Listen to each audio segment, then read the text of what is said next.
whether or not you live in the Amarillo city limits, and begin your comments. We have quite a list today, so we'll get started on that list. Let me swap screens. Our first speaker is Nathan Smith, so we'll invite Mr. Smith up. And on deck after Mr. Smith is Rupert Brashears.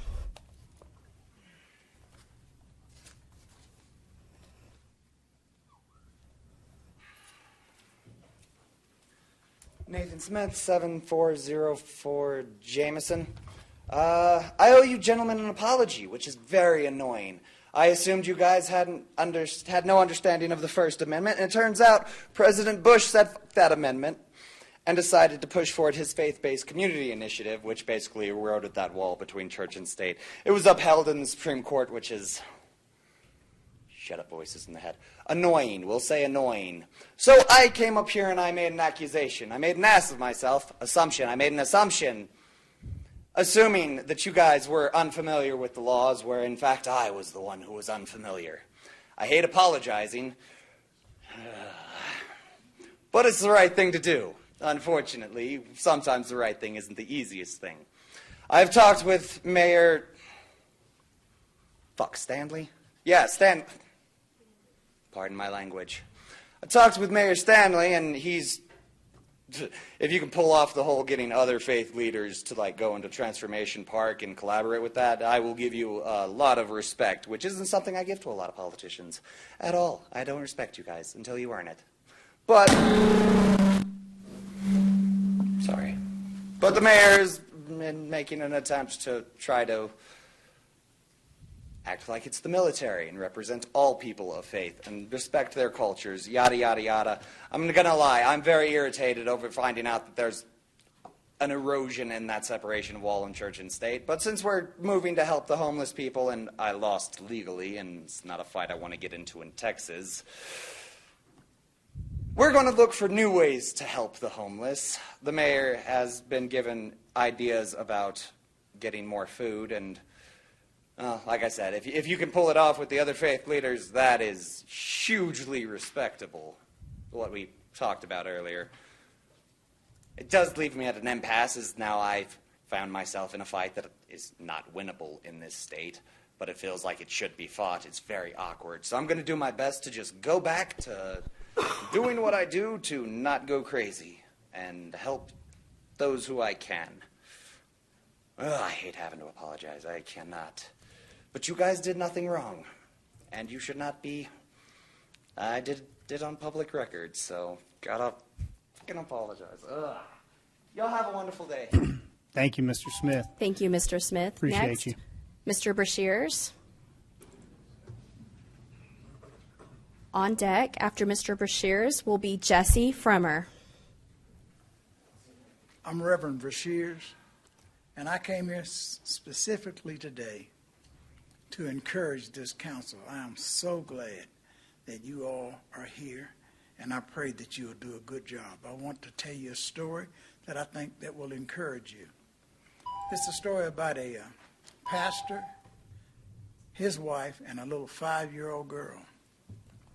They were sitting on the couch one day watching TV, and there come a knock at the door. The pastor got up, went to the door, and it was the head deacon of the church.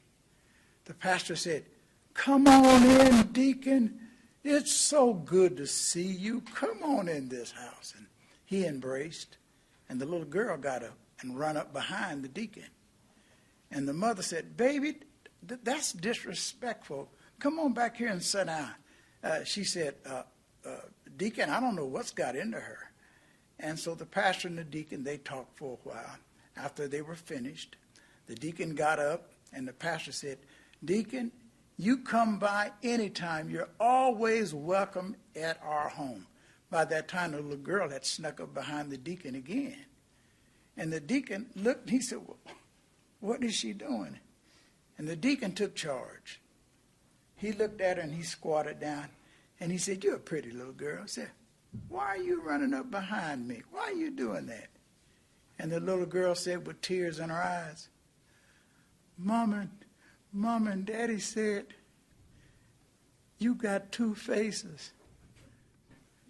and I'm just trying to see the other one. Mr. Mayor, council, everyone that invites you in and smiles in your face is not with you. But I want to let you know, and those that know Reverend Bashir, I'm like Popeye. I am is what I am. I love you, I respect you, and I'm so glad that you are my mayor.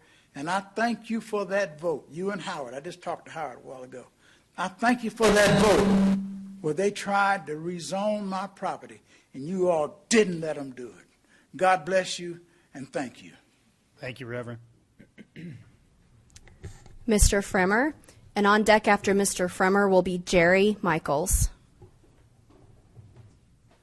Yes, thank you guys for letting me come and speak with you all. I'm Jesse Fremmer from 5723 South Milam. I'm talking about 58th Street, that's South 58th Street, down here a mile from the city limits. And I'm discussing the intersection called Janae, let me get the street name right. Yeah, I think it's Janae and 58th Avenue. We have a water problem coming off of the citizens of watering their lawns along going into the Fox Ridge addition. And that water collects down at the intersection of Janae and 58th Street. We've just had that section repaired for the 5th time that I've been on that street. Talked with your city employees, and I said we need to figure out a way to get that water that's coming off of the property owner's water that's coming down that street, Janae, to that intersection, and compromising the asphalt there at that intersection. And it's costing us, the city, to repair that every 8 or 9 months because of the water collecting there. I discovered along the gutter itself is debris collected along in the gutter going to the drain. That debris is not being kept out of the gutter, so it backs up the water, causes the water to stand at Janae and that intersection. And the traffic running across through that water just beats the asphalt out. So it would behoove you to repair or put some maintenance effort on that gutter going down to the east side. That's the south side of 58th Street. You'd save some money on putting our money into repairing that section and also beating up cars because it beats it out and it starts leaving choke holes. So I'd encourage you to do that. Now, another thing about that street, 58th, you're doing a weed abatement problem or concerned about that. We have a lot of weeds that are growing up along that street, and it's going into the gutter, and I think there should be some responsibility for the city to see that those gutters do not fill up with weeds because that stops the water flow down our gutters. And we have a drainage fee that I'm paying every month, and I would hope that drainage fee would address this gutter problem of not draining the water because we got weeds growing in the gutters. And I think I've been told by the city, former city, that we could not address the curbs. And the curbs are also contributing to a problem because you can't get down the sidewalks because the curbs are being covered up with weeds also. I know you expect the property owners to address that problem, but property owners have about 50 or 20 feet of property there that they have to maintain, and some of them are not doing their job. And I would think the city would try to help them out in that problem in your weed control. Thank you all for your time. Mr. Fremmer, thank you for coming up. If you wanted to get with Mr. Hartman whenever we take a break, he may be able to answer a few more of your questions and make sure we're handling that problem. Thank you. Next is Mr. Michaels, and on deck will be Jamie Beckham. Good afternoon. I had talked to you 2 weeks ago. My name is Jerry Michaels. I represent the Amarillo Railroad Museum. The reason I'm here today and speaking to you is that I would like to give our support to the Amarillo Depot project. We're independent of them, but we are very interested in preservation of history in Amarillo, railroad history in particular, and the opportunity that is being presented to Amarillo by the Amarillo Depot project is something that is very important to us as a kind of a sister organization, I would say. The reason we are talking today, and there'll be some people following me, I'm a bit out of order. I should have been last rather than first, but anyway, The reason I would like to speak today is that there is a grant proposal that the Amarillo Depot has generated, and they are just waiting for a signature from the city to go ahead.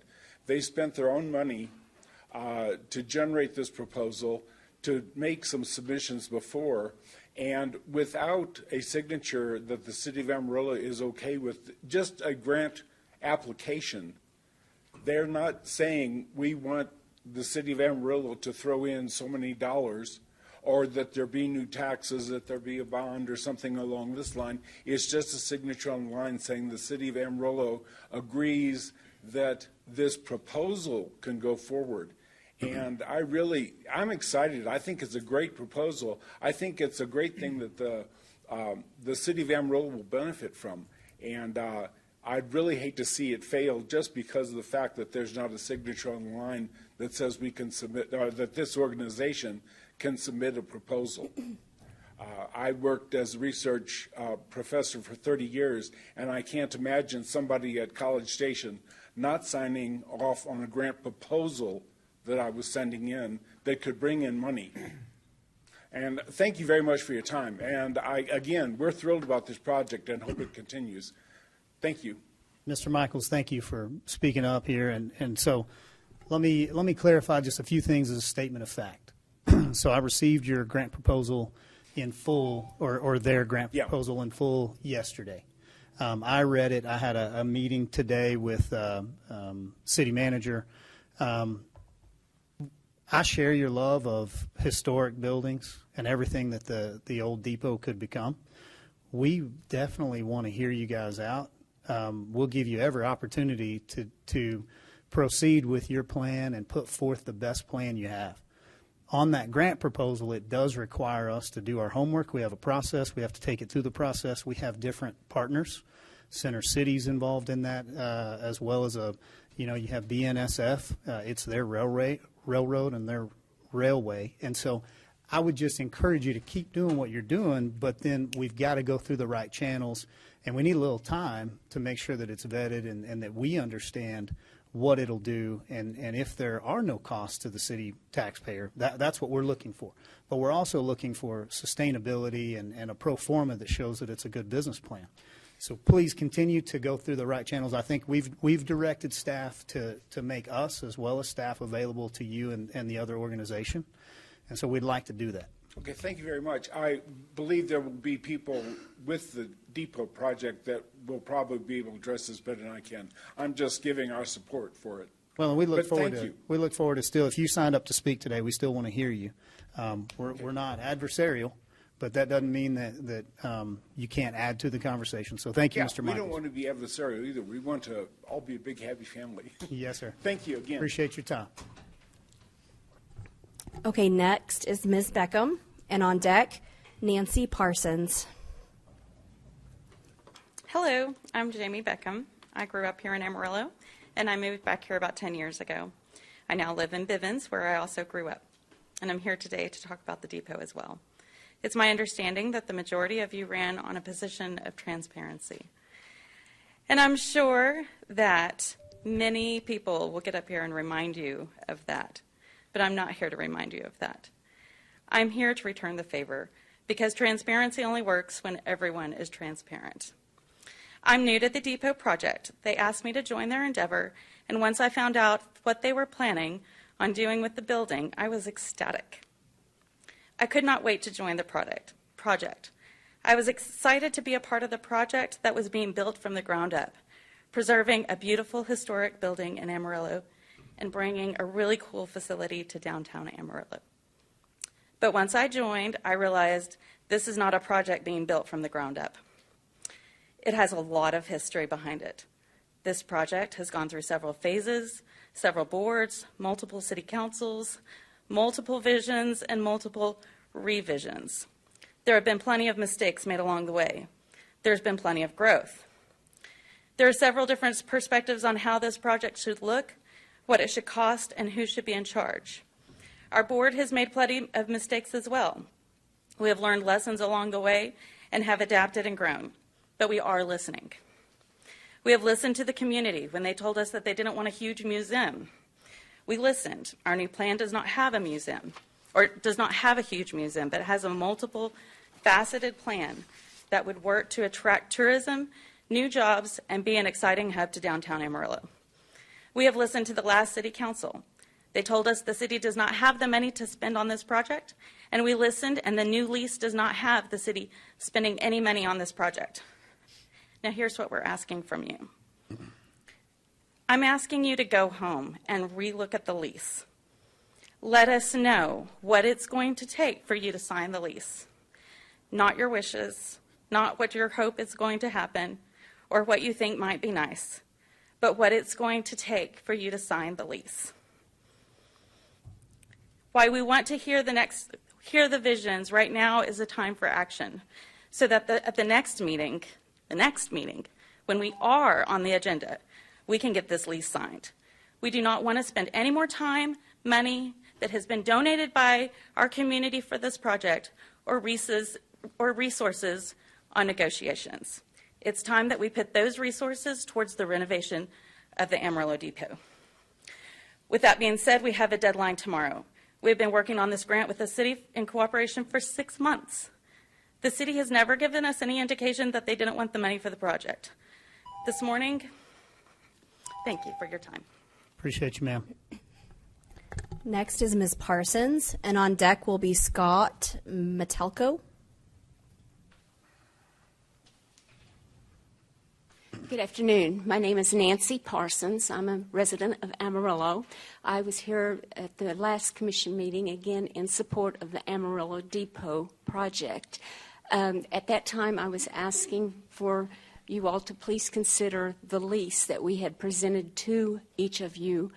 And I had an earlier meeting with Councilman Sherlins, and I now understand that I was under the wrong impression. I thought we were going to be on this agenda today. So I apologize for my misconception there. I realize that now it's going to take some additional effort for us to get our depot lease on your agenda. So that is what I'm here today to ask, if we can possibly work together to get that happening so that we can be on perhaps the agenda of the next commission meeting.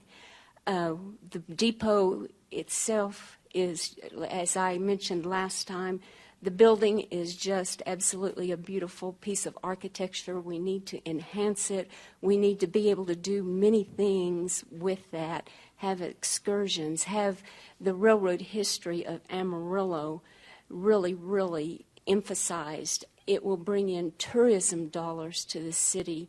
It is just such a diamond in the rough that we need to be able to enhance. So I appreciate your time, and I certainly hope that you will consider what we have before you. Thank you very much. Next up, Mr. Metelko, and on deck, our last speaker will be Ronnie Swindell. Good afternoon, Mayor and council members. Thank you for your time here today. My name is Scott Metelko. I'm the Executive Director of the Santa Fe Historical Railway Museum, which we're now branding as the Amarillo Depot. I come from a broad entertainment background with 35 years experience and have specialized in creating immersive guest experiences, particularly in the cultural and history spaces. When I became involved in this project 5 years ago, I saw a unique opportunity to build a tourism destination around the depot building that would bring in guests from all over the world and give them a reason to stay for a few days. Heritage tourism is a growing segment of the leisure and travel market, and this could be one of the nation's premier heritage destinations. I mean that. That's why I'm here. So, working with my board of directors, we came up with a plan to get started. We believe our best chance for success lies with the Texas Preservation Trust Fund grant, which is administered by the Texas Historical Commission. It's a planning grant, meaning that the city is not obligated to do anything or spend anything. It's just so that we can plan. It helps us pay for some of our professional consultants, and then also some meeting space and all of the things that you need to do in order to have public meetings. That master plan is essential for us as an organization because it guides us through the different phases. That's where we lay out, okay, this year this thing is going to come online. We need X number of dollars for that to happen. So that gives us markers as an organization where we can set fundraising goals and go out and start making these things happen. To get to this point in the grant, my board has invested heavily in developing the concept, hiring design professionals, having the first of 4 planned community working sessions, which a couple of you were actually at, hiring staff, and building a web presence. None of these things are cheap. So I found out a few hours ago that the city will not support our grant application to the Texas Historical Commission. The city has known about this grant since January. This is not a surprise. The city manager got the same email that I did saying that we've been selected to move forward at this with the full package in there. So this decision was made without a conversation with us.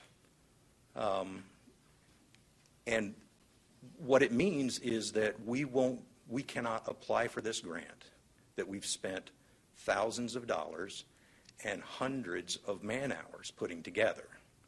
And so that money's not going to be available for the project.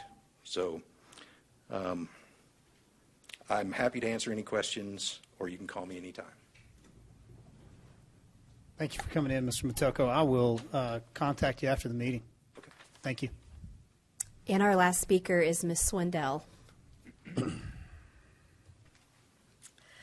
Thank you, Mayor and City Council members. I'm Ronnie Swindell, Amarillo resident and business owner. And I sent you all an email last Friday, so I know you all know what I'm going to talk about. I want to ask you to sign the planning grant with the Texas Historical Commission and Santa Fe Historical Railway Museum for the depot building by tomorrow. The grant requires no funding from the city, but will allow the depot project to get officially started without wasting all of our time and money that we have put into this. I would also like to ask that you sign the 3-year lease with the Santa Fe Historical Railway Museum for the depot property that was submitted several months ago, and I'm sure that Cole has read that entire thing, and we went back and forth negotiating it and got it down to what I thought was going to pass, and then it saved over for the rest of y'all. There's a catch-22 situation here. The depot project cannot seek funding for planning from the grant with Texas Historical Commission until the grant is signed by the city as owner.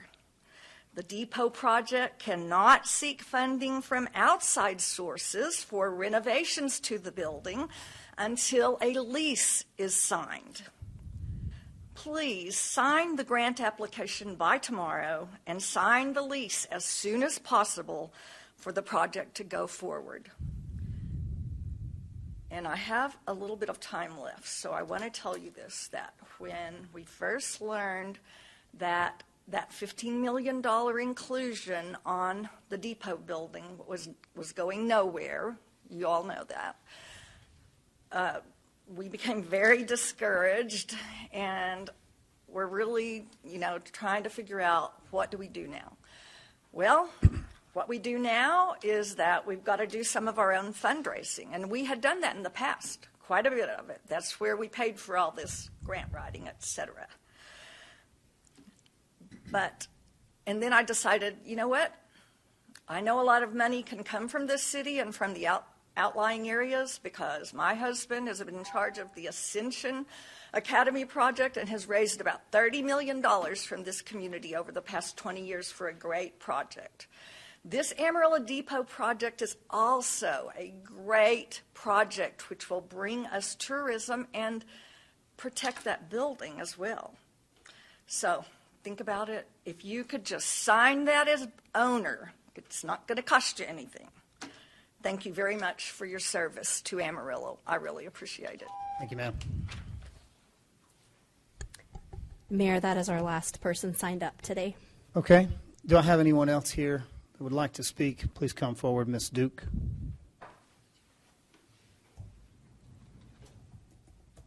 Yes, ma'am. Hi, good afternoon. I'm Beth Duke, and I'm Executive Director at Center City of Amarillo. I live at 3141 West 28th on the shores of beautiful Lawrence Lake. And I am, sorry. Man. Too soon? It's a hard sell. Too soon? Right? Is that's part of my time, okay. Otherwise, you can usually find me at 1000 South Polk. And we are proud to be in that historic building. And thank you for being our landlords. We love being there. Center City, as you know, has been an accredited member of Texas Main Street for 22 years. This is important to me because it shows that we meet or exceed all the standards for being an accredited, thriving, historical downtown. And we're not done yet, of course.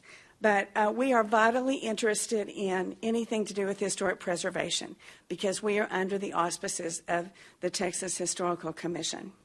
And one of our great Texas historians, Mike Cox, wrote that Amarillo is the largest city in Texas that owes its existence only to railroads. And I think that is something that I keep in mind all the time because I love the Santa Fe Depot. I have great memories of it. And as part of Texas Main Street, Center City's contract with Main Street, we have access to architects from the Texas Historical Commission.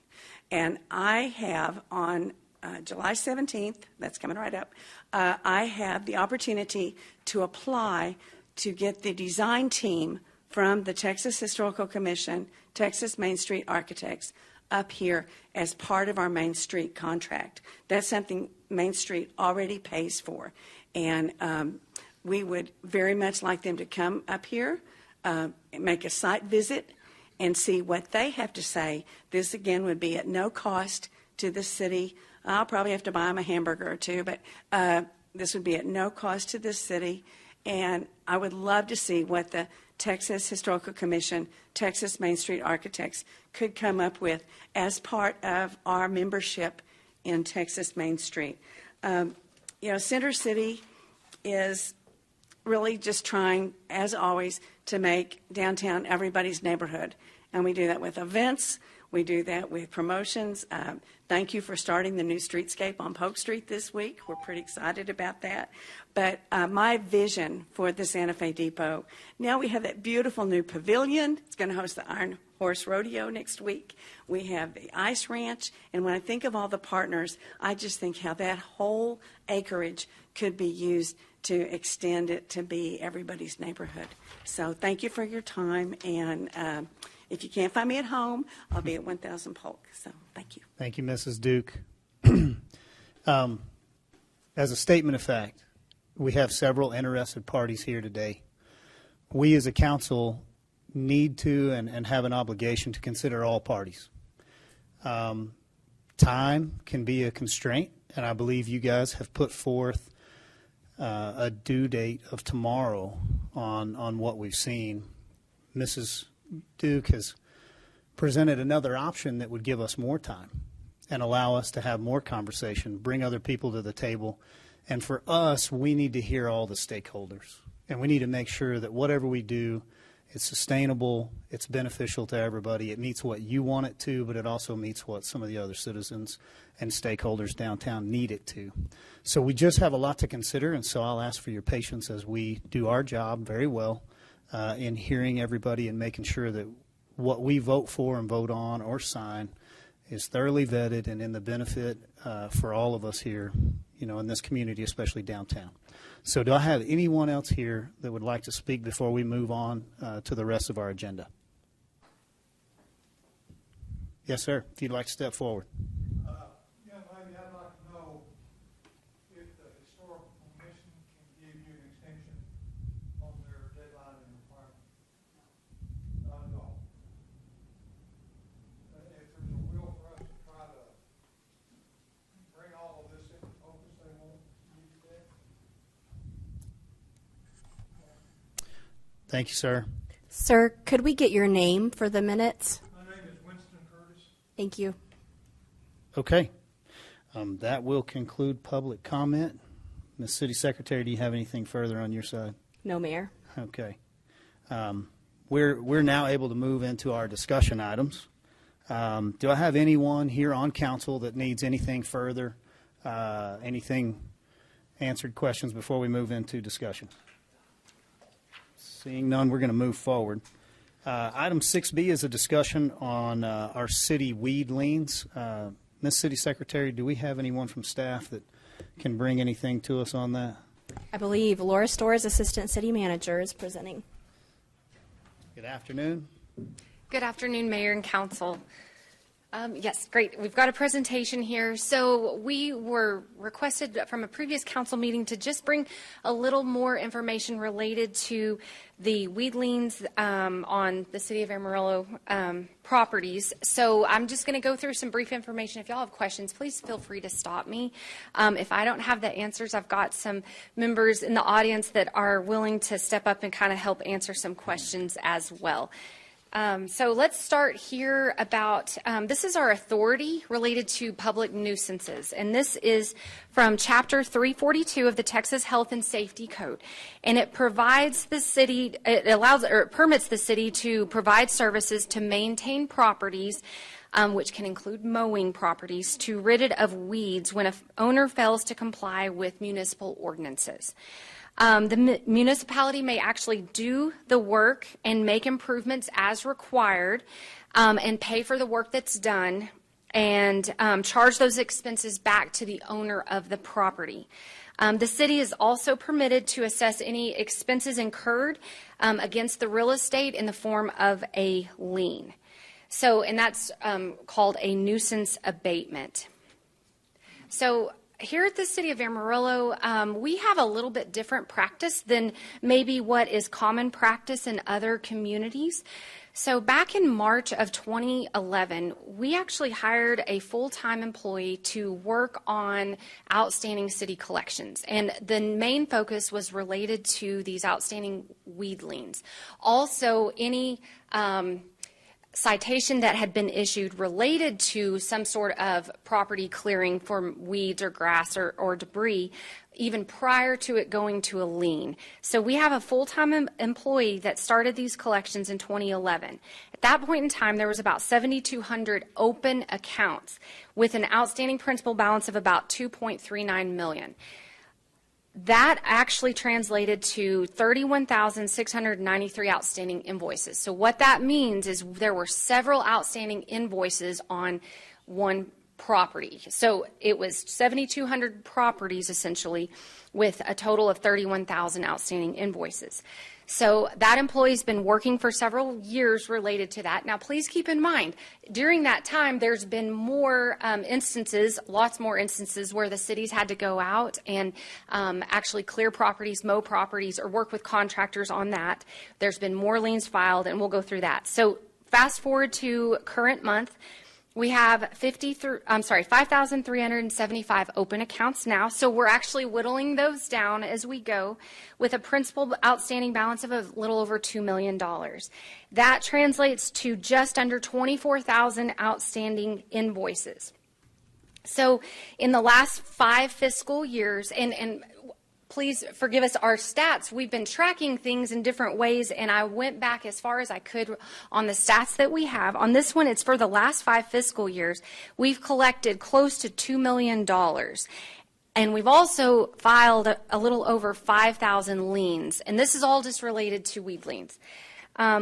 Since July of 2019, so in about 4 years, there have been just over 1,700 liens cleared. Of those, a little over 1,000 of those were cleared through a title company, bank, or a mortgage lender. So let me walk you through kind of our practice on this. So what we do is, one of the most common things, and this is what most cities do, is they wait, they file a lien, they send out a collection notice. If no one pays, then they file a lien on the property, and there's a formal process to do that. Then, when a property changes hands and it goes through a title search, so it's not when private when private parties change hands of property, it's when it actually goes through a title company or through a bank or through a mortgage lender, there's a title search done. And so in that case, they contact us, they say there's an outstanding lien, we work with them to get those cleared. So that's probably the most common thing. That's what most cities are doing from what we can tell from calling around to similar sized cities. What our employee does is our employee actually does a lot more than that. She works diligently to seek collection prior and post filing of those liens. She also works to set up payment plans with with our citizens. So what we've been trying to do is keep a good relationship with our citizens throughout this process. Sometimes citizens don't even realize exactly what's happened, especially if property may have changed hand from a private party to a private party. Then the new private party may realize there's a lien on the property and it stays with the property. So our employee works diligently to educate on how that works and how to get those cleared. So education's a big part of what she does as well. She also is sending annual reminders for any property that she's not actively working on with those citizens, like on a payment plan, that kind of situation. So let's break down the numbers a little bit. So I told y'all what our outstanding balance is and how many accounts we have open and how many outstanding invoices we have. The average balance, this is just doing simple math, the average balance per outstanding invoice is about $85. And also the average principal balance on all, if you just look at the open account, so that would be per property, is about $379. So we are working through doing all of this just by what is done through the title companies, but also with one full-time employee. And as I mentioned, other cities, the most common practice is they essentially do nothing. They just wait until properties change hand and the lien has to be cleared. So we're being at least a little bit more proactive from that. So the other practice that we have, and this is under Subchapter E of Chapter 33 of the Texas Code, it does lay out requirements where a municipality can actually seize property. And so that Section 33 talks about how after notice is given, a municipality can seize a property for payment for outstanding liens associated with municipal health or safety. But there's a lot of criteria related to that. So the first part is the property has to be in the municipality. It has to be less than 1 acre, and it has to have been abandoned for at least 1 year. Also, the taxes on the property must be delinquent for each of the preceding 5 years or each of the preceding 3 years if there's also an outstanding weed lien on the property.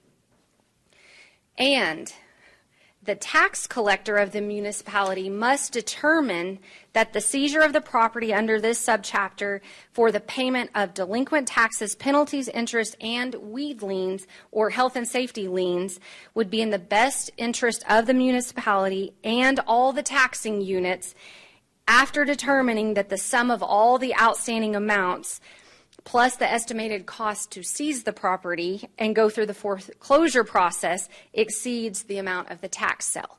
So a couple of things I wanted just to point out on that piece. This is, you've probably heard of sheriff's cells.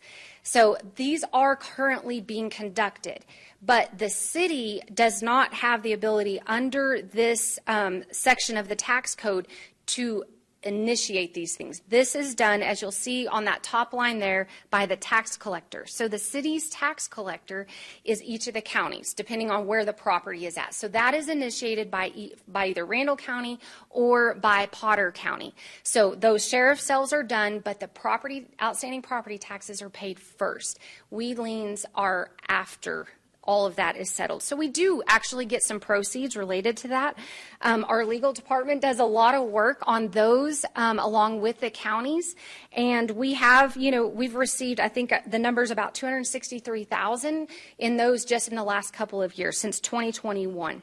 So the bottom point here, down here, is that all the taxing entities have to consent for these to go forward.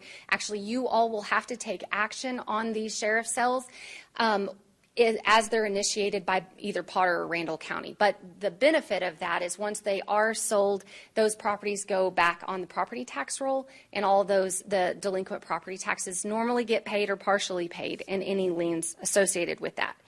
So with that, those are our current practices. The only other option that we're aware of is we could always outsource the collection to a third party. And there's probably some municipalities that do something like that. We do know that at third-party collections would be they would take at least 30% of the collections at a minimum. But that is something that we could explore if council decided for us to. But at this point, we feel like our internal practices are working pretty good. But just wanted to give you all information about that and ask what kind of questions you all have on it.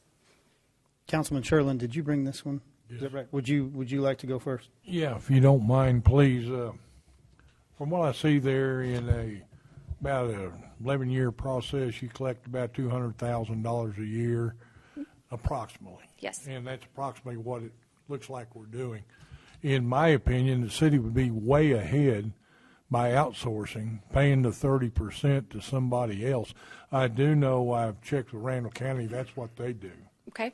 And they seem to getting $2 million back is a lot of money. And if we can turn it faster, quicker, we can put that money back into the city coffers and start using it instead of waiting for somebody to sell the property, or we're going to do away with a lien or something. So I would like to see us look further into possibly going to an outside source to start collecting these and free up your lady to do more of the processing work instead of trying to collect, because I think we could actually turn a lot more money faster, quicker, and get it turning quicker that way. Well, I certainly think that is a viable option, and I just want to also state that these collection agencies don't have any authority to collect beyond what our authority is. And so I just want to put that out as well. And so there's no additional enforcement that they have that we don't have as well. That's correct, but they're not going to charge us if they don't collect, right? That, in most cases, I would think so, yes. Okay. That is correct. So I'd say we're still money way ahead, because I'm not going to be charged unless they collect. I'm willing to give them 30% because I've lost 30%. I think some of these liens went back to 2014. Is that correct? Yeah. Yes, okay. We do have some outstanding liens. So we got liens that are way out past, and there's no reason for us to be financing. If this average bill is $85, mm-hmm. I think most citizens could arrange to pay that off if we had somebody calling. I mean, this is just my thoughts. I don't know what anybody else thinks. Okay. Other questions from council?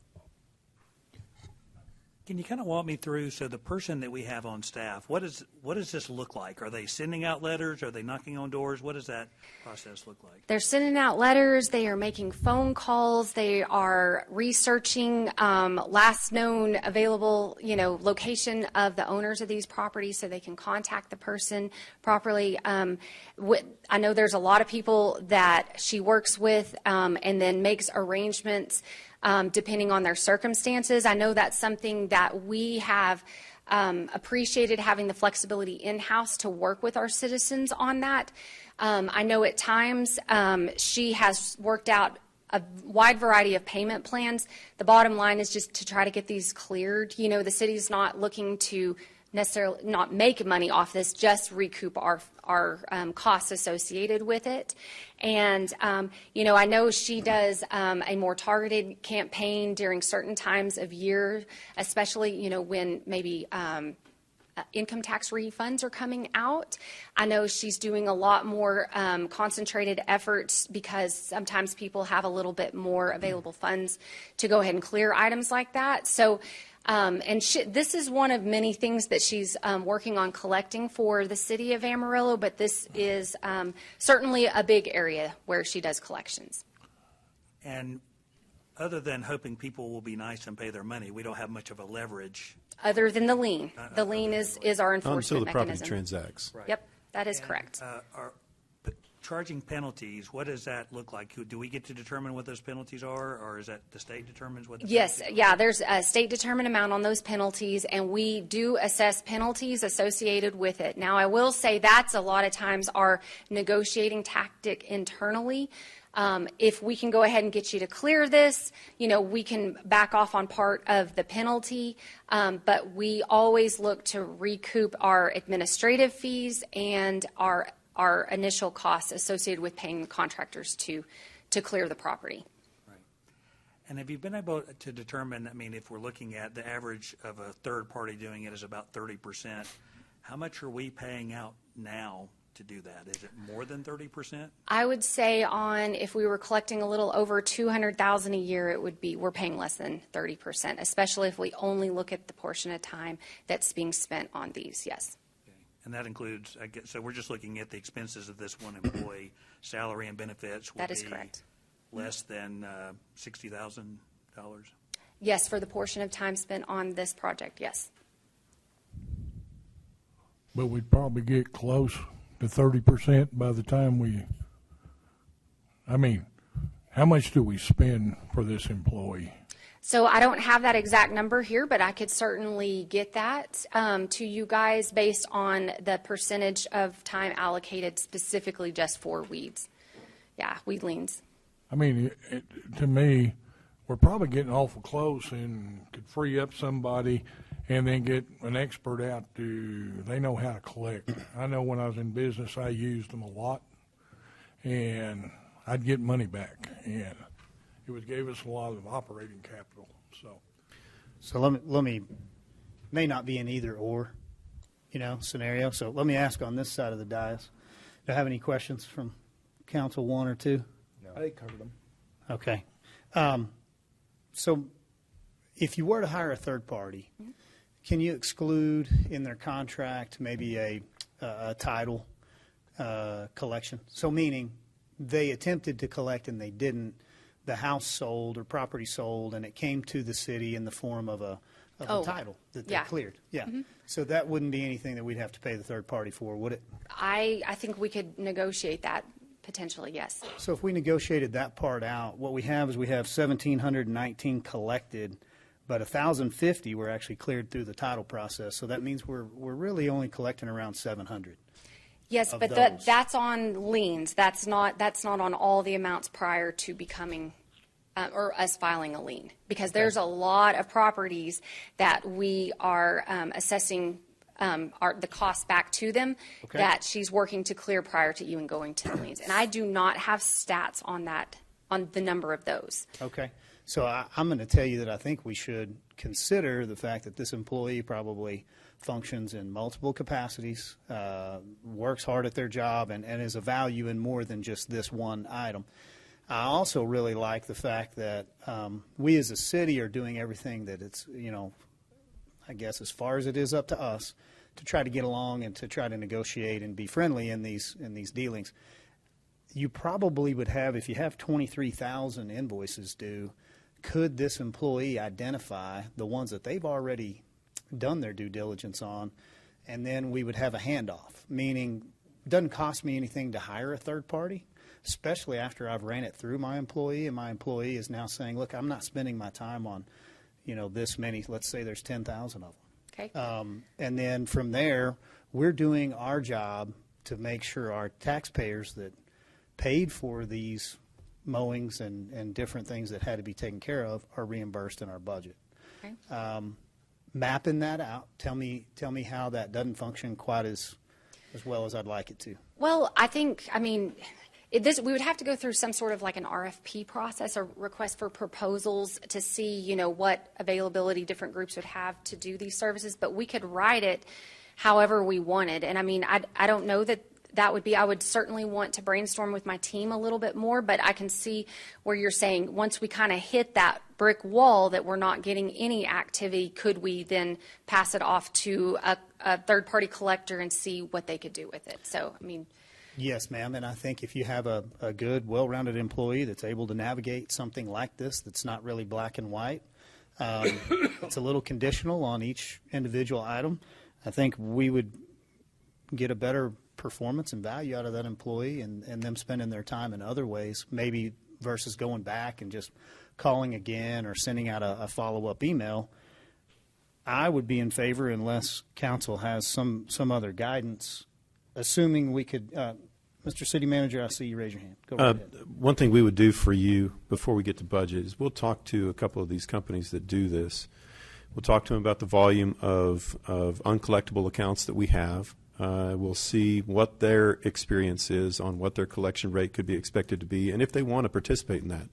If there's not enough accounts for them to gain a revenue based on the effort that they have, however many employees they have doing it, they might choose to not do it anyway. So we'll have to assess their willingness and interest in doing it based on the amount of uncollectibles that we have, because I don't think y'all are saying we want to give them the easy stuff. We want to give them the stuff that we haven't been able to get, right? That's correct. Okay, so we'll have that input for you, and we can give it to you during budget if you'd like. I think that might be an aggressive timeline, but I think we can get the input. Yeah, we'll do our research on it. We and work try with to companies get you like an this update. on other things, so we're familiar with it, but we'll have the information for you to make an educated give some educated guidance during budget, if that's all right.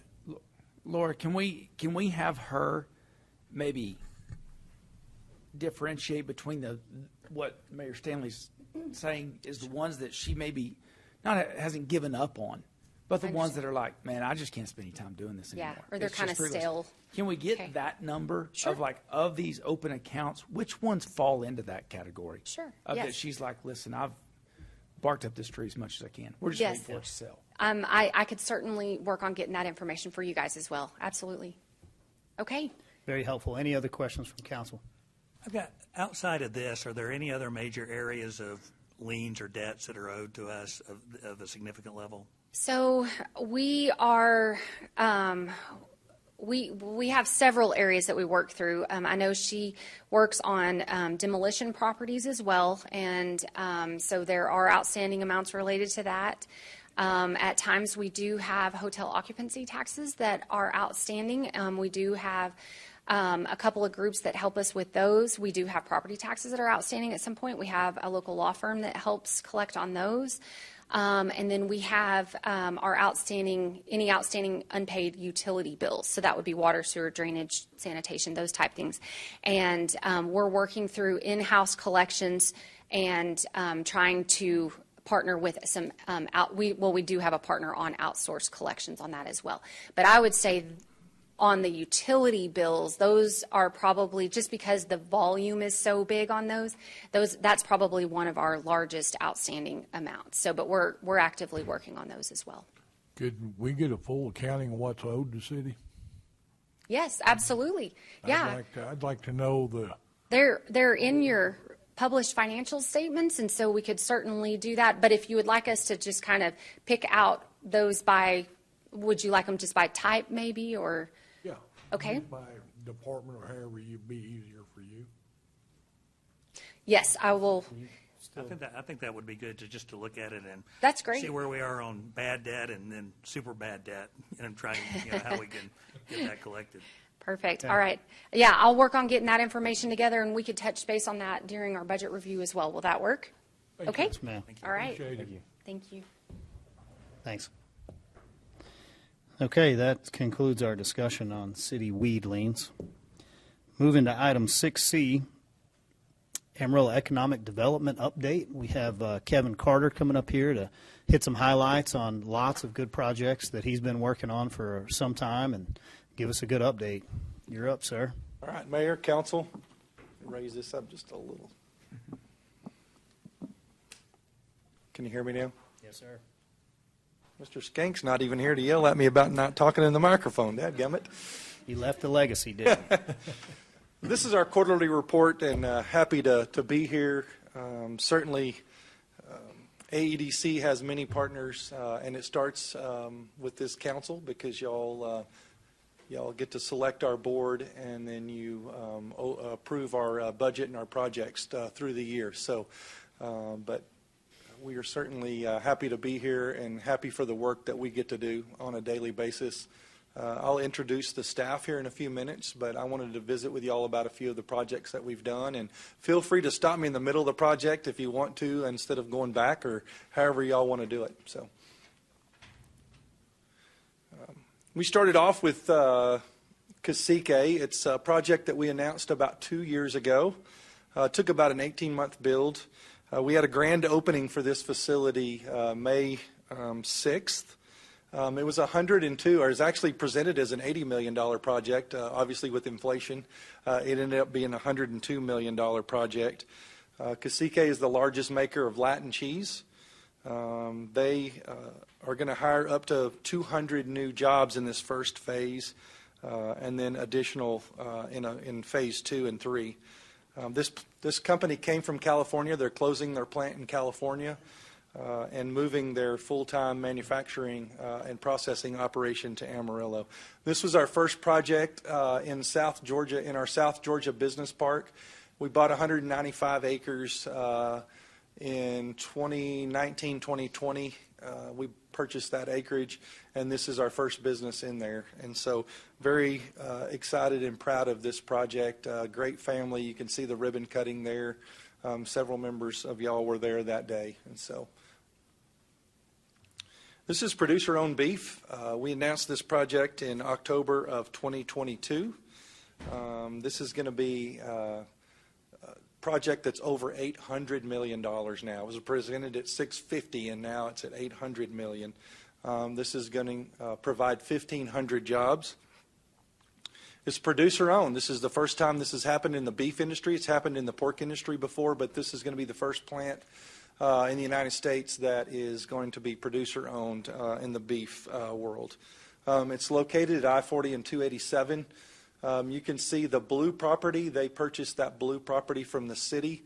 The orange property, we conveyed that property. That was 613 acres that we conveyed. On that south part of that, you can see the Playa Lake in the orange. Just south of that, they're going to be putting a municipal water district. Representative Price and Representative Smithy helped them get that through the legislature to put their own municipal water district for wastewater, which will help out. They broke ground, and you can see they've done a tremendous amount of dirt work on the piece of property that they bought from the city, if you have a chance to go out. But it's located at I-40 and 287 where it splits. This is CVMR. This is our rare earth element processing facility. This is going to be this is the first $1 billion project to be done in Amarillo, and we're really excited about this project.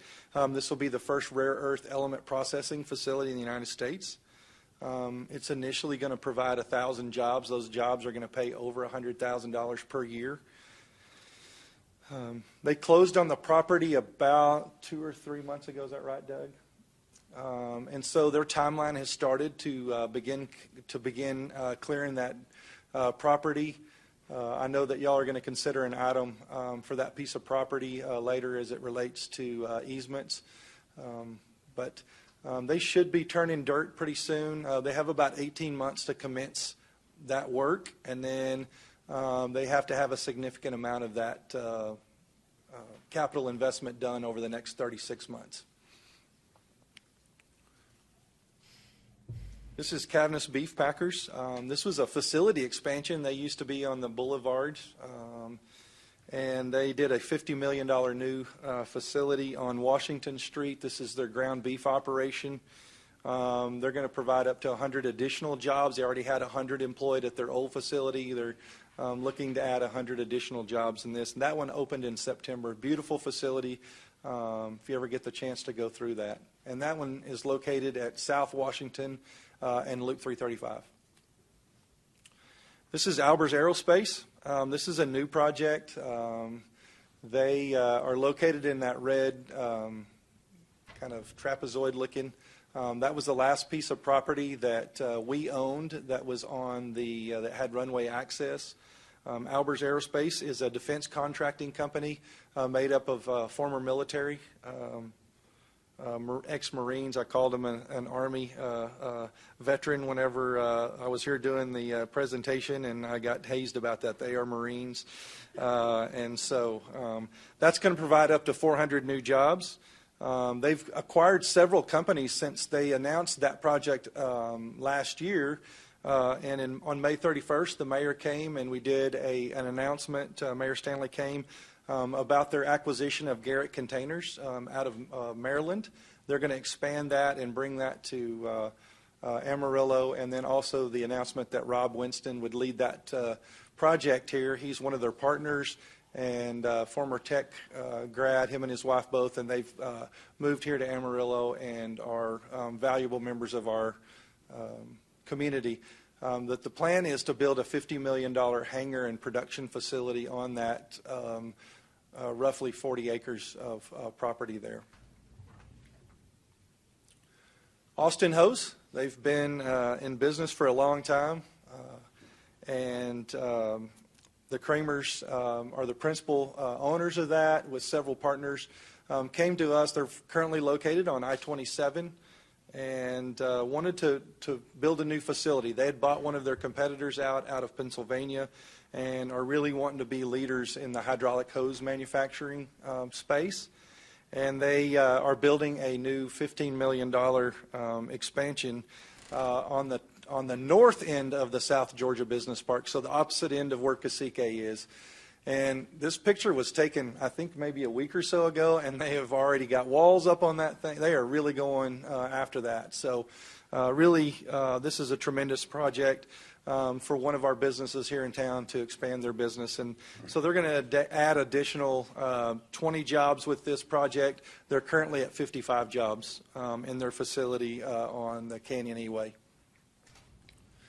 Coast Packing.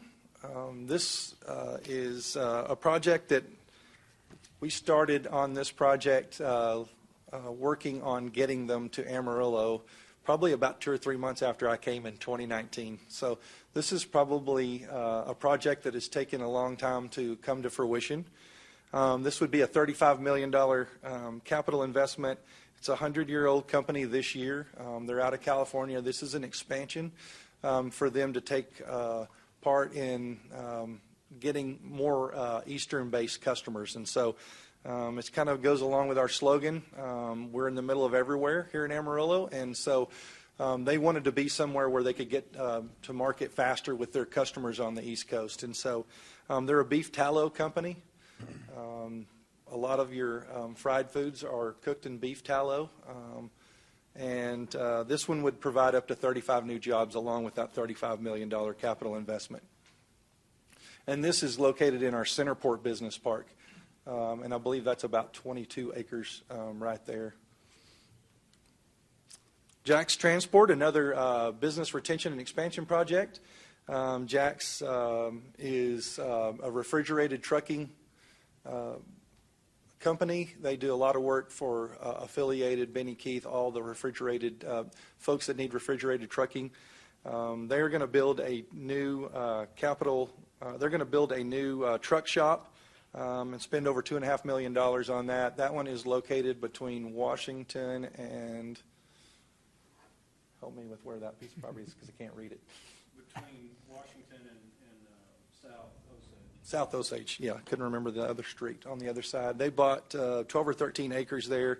They're going to provide, with the expansion that we did, they're going to add at least up to an additional 200 new drivers.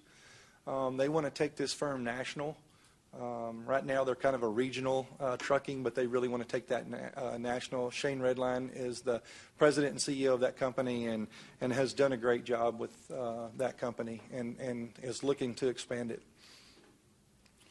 This is Plant AS, and I promise you that is not backwards on there. It's backwards on purpose. That is part of their logo. About looking forward and not looking backwards. So I just wanted to make that we didn't invert that.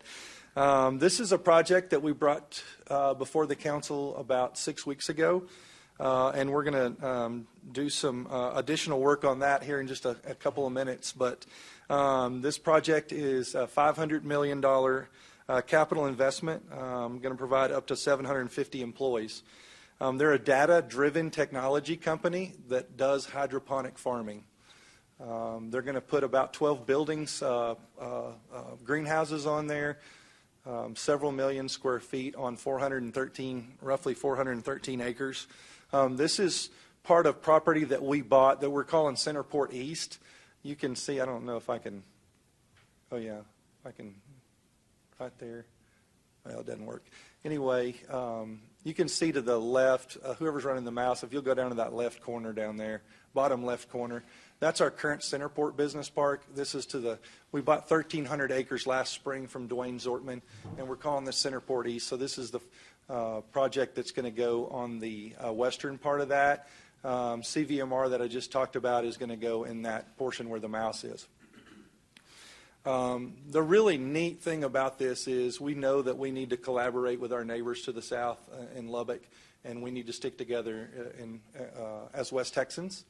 And so Lubbock has also announced this project as well. Neither one of us had enough land to give them to put the project in either town, and so we collaborated on this. We did 400 acres and about a $500 million capital investment. Lubbock is giving them 600 acres, and theirs is going to be about $650 million. So it's a really neat project that we got to collaborate on, and so we didn't have to compete for once on a project. We actually got to collaborate on that project. So talk to you about 10 companies. In our first 30-year history, we did about 125 companies and about $900 million in capital investment. In the last 2 years, we've announced over 10 new companies and $2.5 billion in new capital investment. We're approaching $3 billion on that. Some of the programs, though, that we do, because we do know that workforce is going to be an issue. We obviously have some time on some of these larger employers that are going to be 3 and 4 years away.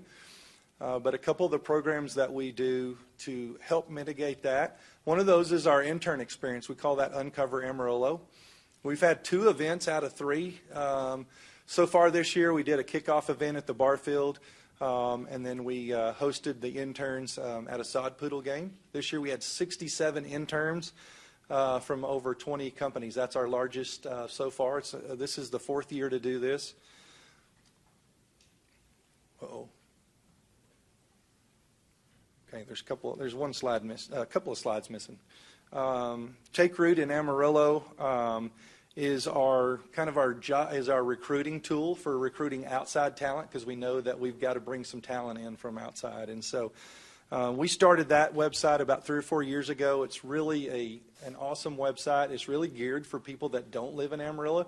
Although if you go on takerootinamarillo.com and you watch the videos, it makes you very proud of where you live in your hometown. There's some really neat videos. It talks about Halloween and how important that is in our community. It talks about our neighborhoods, our downtown. There it is. So Take Root in Amarillo. And we started a job matching platform this is the 2nd year. It's called Job Up. We've had 35 companies sign up to use that platform and over 400 users. Some of the recognitions, we've had a really good year at being recognized, and that is a community-wide organization, some community recognition, not just AEDC recognition. But we got recognized as the 2nd fastest growing economy, future of mid-sized cities. And then we got recognized as a Site Selection Magazine top 20 city for economic development. There were only 2 other cities in Texas that were recognized. That's a national award. And then we received 2 CC awards from Trade and Industry Magazine. We're the first city ever in their 40-year history of the magazine to get 2 of those in the same year. And that was on the POB and the CVMR project. And those awards were for community impact. We received a Community Economic Development Award from our trade association. That's the Texas Economic Development Council. First time in probably 20 years to receive that, and we received that on the Cacique project. And then this certainly attests to all the things that our council and and all our partners at the county, at both counties, Amarillo College, obviously the work that our chamber and CVB and City Center do. And this is that we have been selected as one of the top 100 best places to live in America by Livability Magazine. That's a great honor for our city, and we're really excited about that. It lets us tell people that. It helps us sell that, and so really proud of that award. But I certainly am not responsible for all of this. This is our staff. And so I want to introduce that. They practiced their wave this morning. I'm not going to make them stand, but we practiced waving this morning. So I'm going to call on Doug Nelson. You'll give him a wave. Michael Kitten. Holly Schenkel. Paul Simpson is not here, but he handles all our BRE stuff. Kaylor Harper. Annalisa Bailey. Brittany Ochoa. And Andy Arias. And then also, I don't see any board members in here. Helen Burton is our newest board member. So thank you, Helen, for showing up.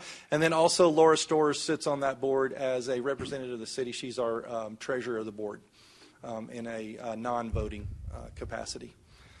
Would certainly answer any questions, Mayor, Council, if you have any of those. Thank you, sir. Appreciate the presentation. Council, you have any questions for Mr. Carter? Yeah, I just have one, sir. Appreciate everything y'all are doing. That's a lot of accomplishments. Just curious, what is the total amount of money y'all operate on every year, from sales tax? So we divide that money into two different, buckets. Let's just use buckets, two different funds.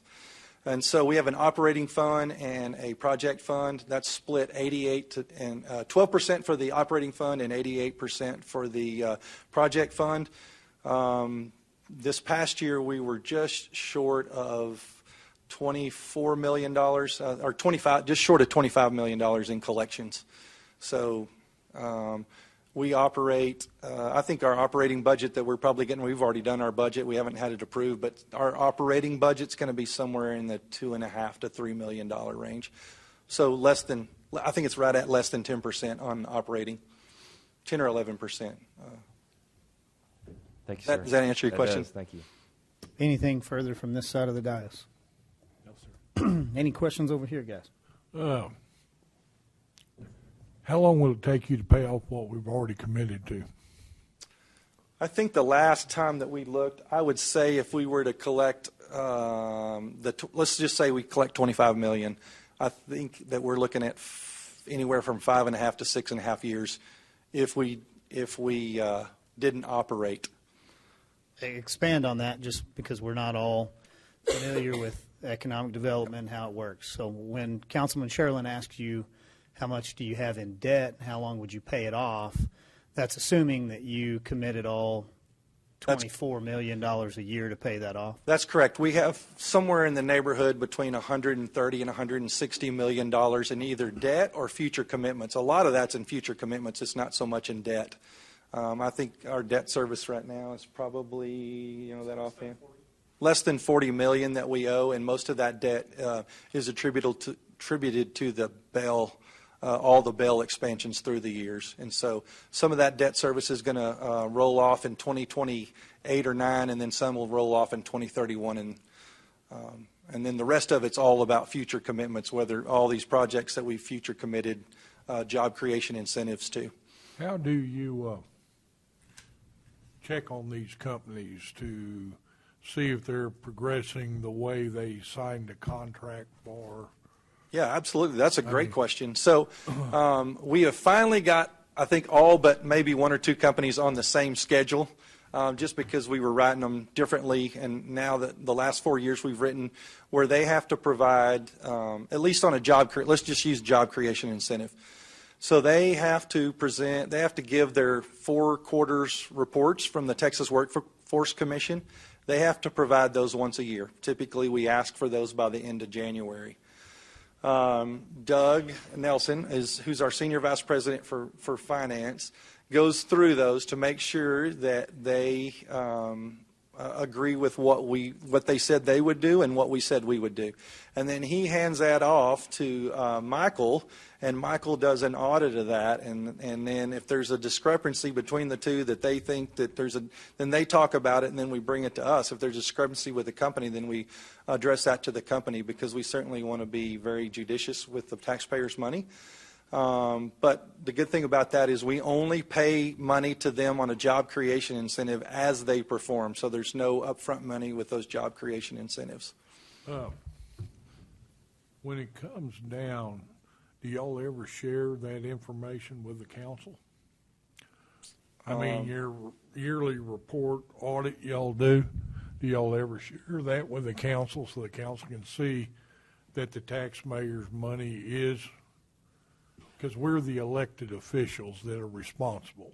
Correct. That's why Yes, sir. I'm asking, do y'all ever share that data? I think we would allow you to come and see that, because that financial information is protected, is publicly protected, because it has payroll information. You certainly could come to our office and view those reports if you would like. We can do that. That's correct. Yes, Okay. sir. But it is not subject to the public. It is not subject to the public, but just because it's proprietary information. Correct. A couple questions. On the vet school, how much did AEDC ultimately have to wind up paying on that? Because I know there was private fundraising and that AEDC was going to make up the balance of that. Yeah, so the agreement was set that AEDC would pay up to $69 million. We have made this will be our fifth payment coming up, I think, next month or in September it's due. We've paid 2 payments of $6 million, 2 payments of $5 million. This year will be the first payment of $4 million. And then next year we'll have one more $4 million payment. At the end, when we make that $4 million payment next year, we'll know exactly how much, that's the settle up date, as to how much they've fundraised, and then how much additional funds the AEDC will be responsible for. Whatever that number is, we'll get to divide that out over 4 payments. As we know that number, we certainly will let the council know what that number is and the public know. We just don't know what that number. We kind of have an estimate of what that number is, but we think that number somewhere settling up somewhere right now is in the 20 million range. So that means that we would pay somewhere. We're going to be close to somewhere around 50 million. So they've raised an additional $19 million.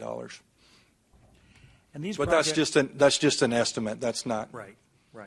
And these projects that the 9 or 10, that's over the last 4-year period? No, that's probably over the last 18-month period. Okay. And then tell me again what Albers does. What do they manufacture? Well, so they have several companies. They're a defense contractor, and so they've now purchased, I think, 6 or 7 companies that are in the defense contracting space. But the reason why they want to come to Amarillo is they want to build. They have some really great technology that they have patents for in the drone, just for lack of a better word, in the drone area, and they want to build those drones here in Amarillo. But they're also going to do some other contracting work. This Garrett Containers that they have announced that they're going to expand to Amarillo. Those are weapons-based. Basically, it's a big safe for weapons, larger than what you would think in your garage. I mean, this company's in Maryland. Almost everybody, like 50% of this little town in Maryland, I think he told us like 300, I think, Mayor, and half the town works there. He does not want to leave that out of that city. It's just they don't have any land to go to. And so that's why they bought the company, and they're going to expand. That's one of the companies that they're going to expand to Amarillo. So I think when they break ground, they may have 4 or 5 different companies that they own that do contract work into defense contractors. They do some work for Bell Helicopter with one of their companies. So. And final question, what is the hydroponic farming? What will be growing out there, and who does that? So they're going to have most of half the buildings are going to be 2 kinds of lettuce, I think it's romaine and no, it's iceberg and butter crunch lettuce. I did not know what that was until we started, and I've had some, and it's pretty good. And then the other half is basically tomatoes. Thank you. So, Mayor, questions? Okay, Mr. Carter. Anybody? Oh, you had one. I'm sorry. Go ahead. So, Kevin, do y'all have like a threshold or a percentage based on incoming funds on debt or future commitments that you make? I mean, is there a threshold that you're like, we got to back off? Like, we got to pull the reins in before we commit to this to get some of this off the books? We haven't gotten there yet, but it's a possibility. If we had some big project, that we would certainly have to look at that. If we had to go into some type of debt, we certainly don't want to limit ourselves on future growth with one project unless it was something really huge. So there's not a number or a percentage that you look at to say, yeah, we can't. A little scary to commit to that because we got some payments going out. I mean, because it's a risk reward thing, right? I mean, we've got to attract more and give them a good package, but at the same time, we've got to have the ability to. You certainly want to have the ability to pay. Right. So you don't have any mechanism in place that says there's hey, not a once policy we reach that's this percentage, we don't. No, sir. Okay.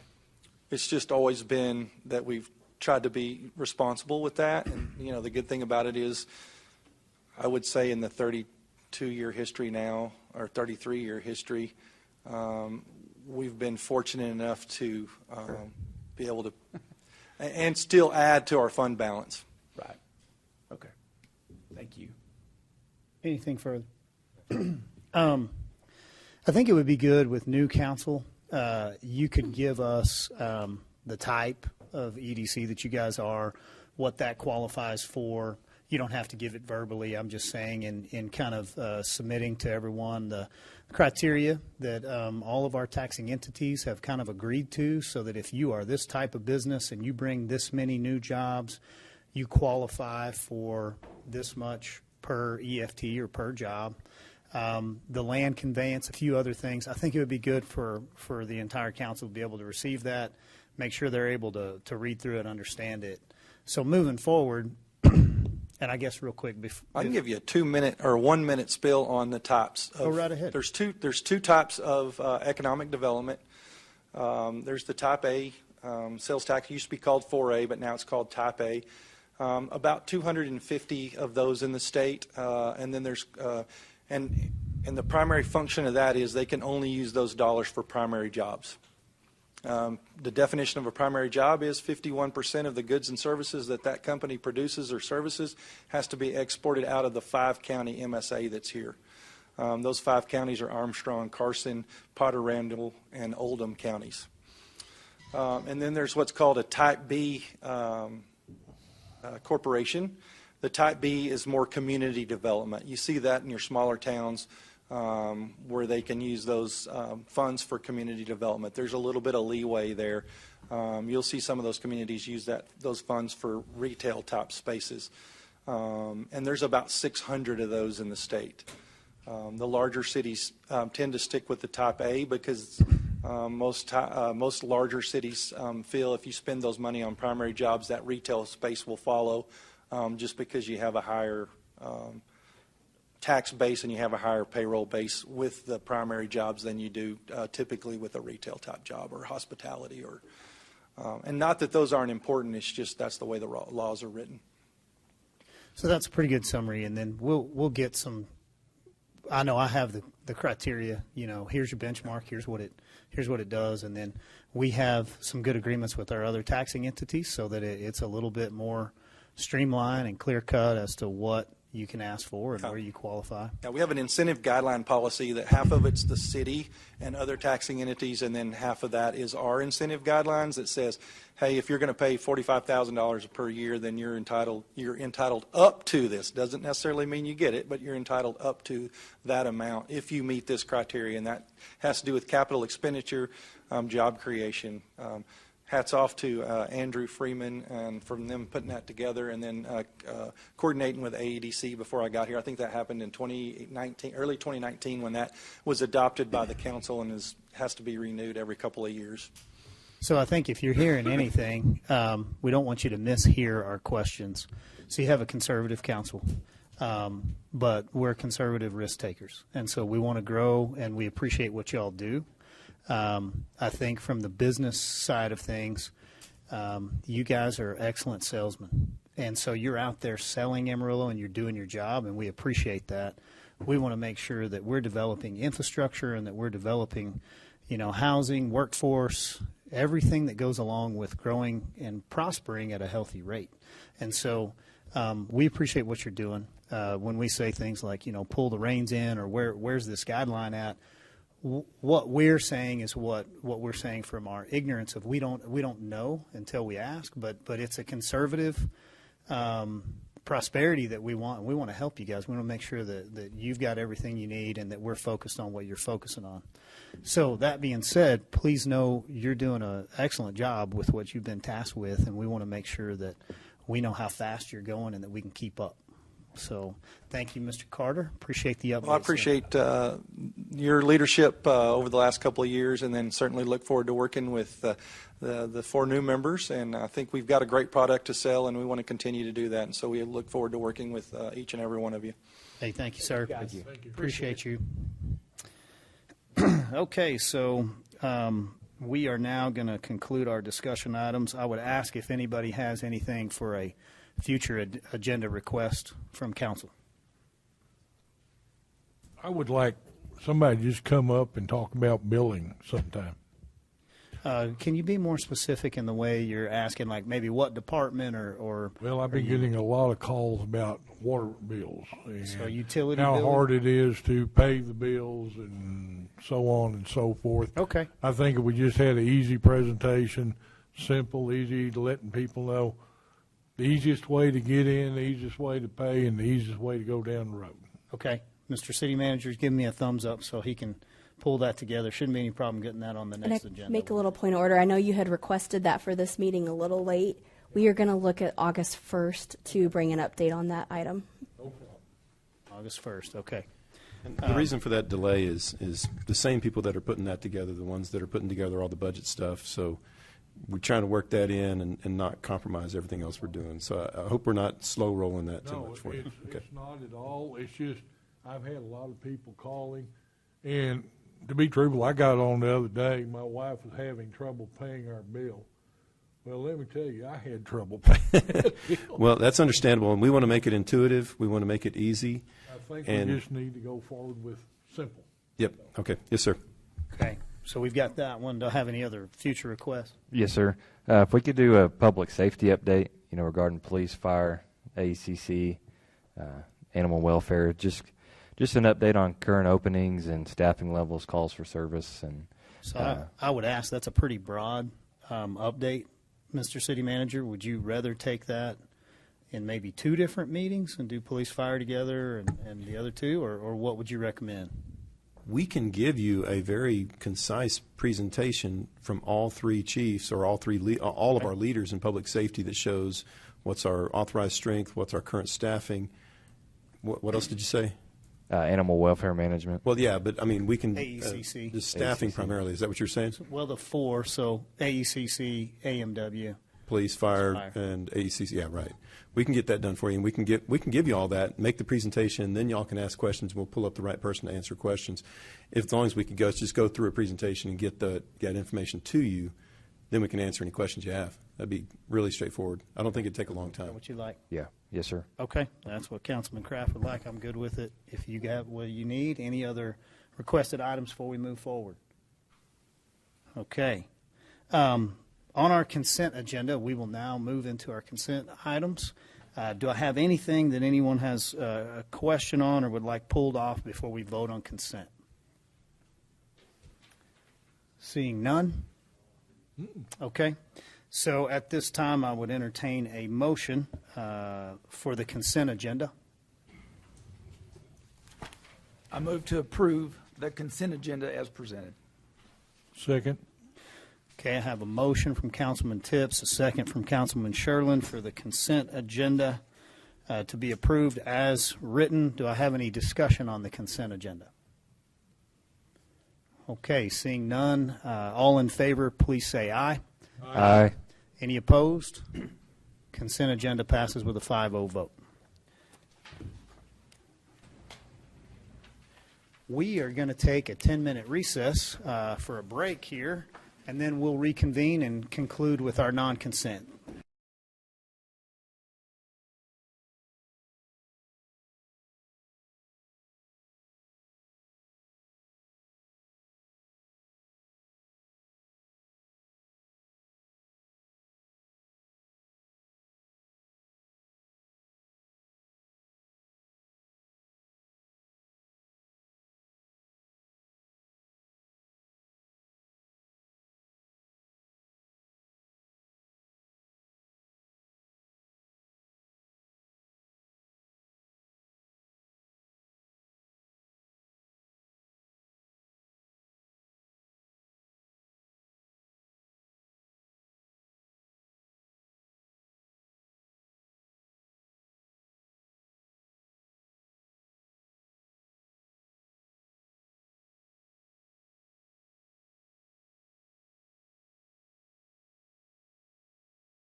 Go up late and then get in a hurry with everybody else's time. Sorry, bro. I feel like I need a divider, like I'm taking a test. What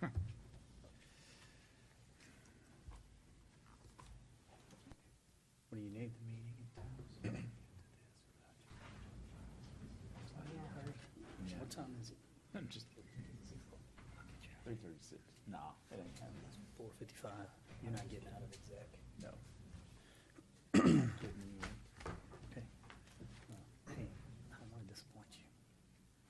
Thank you for that.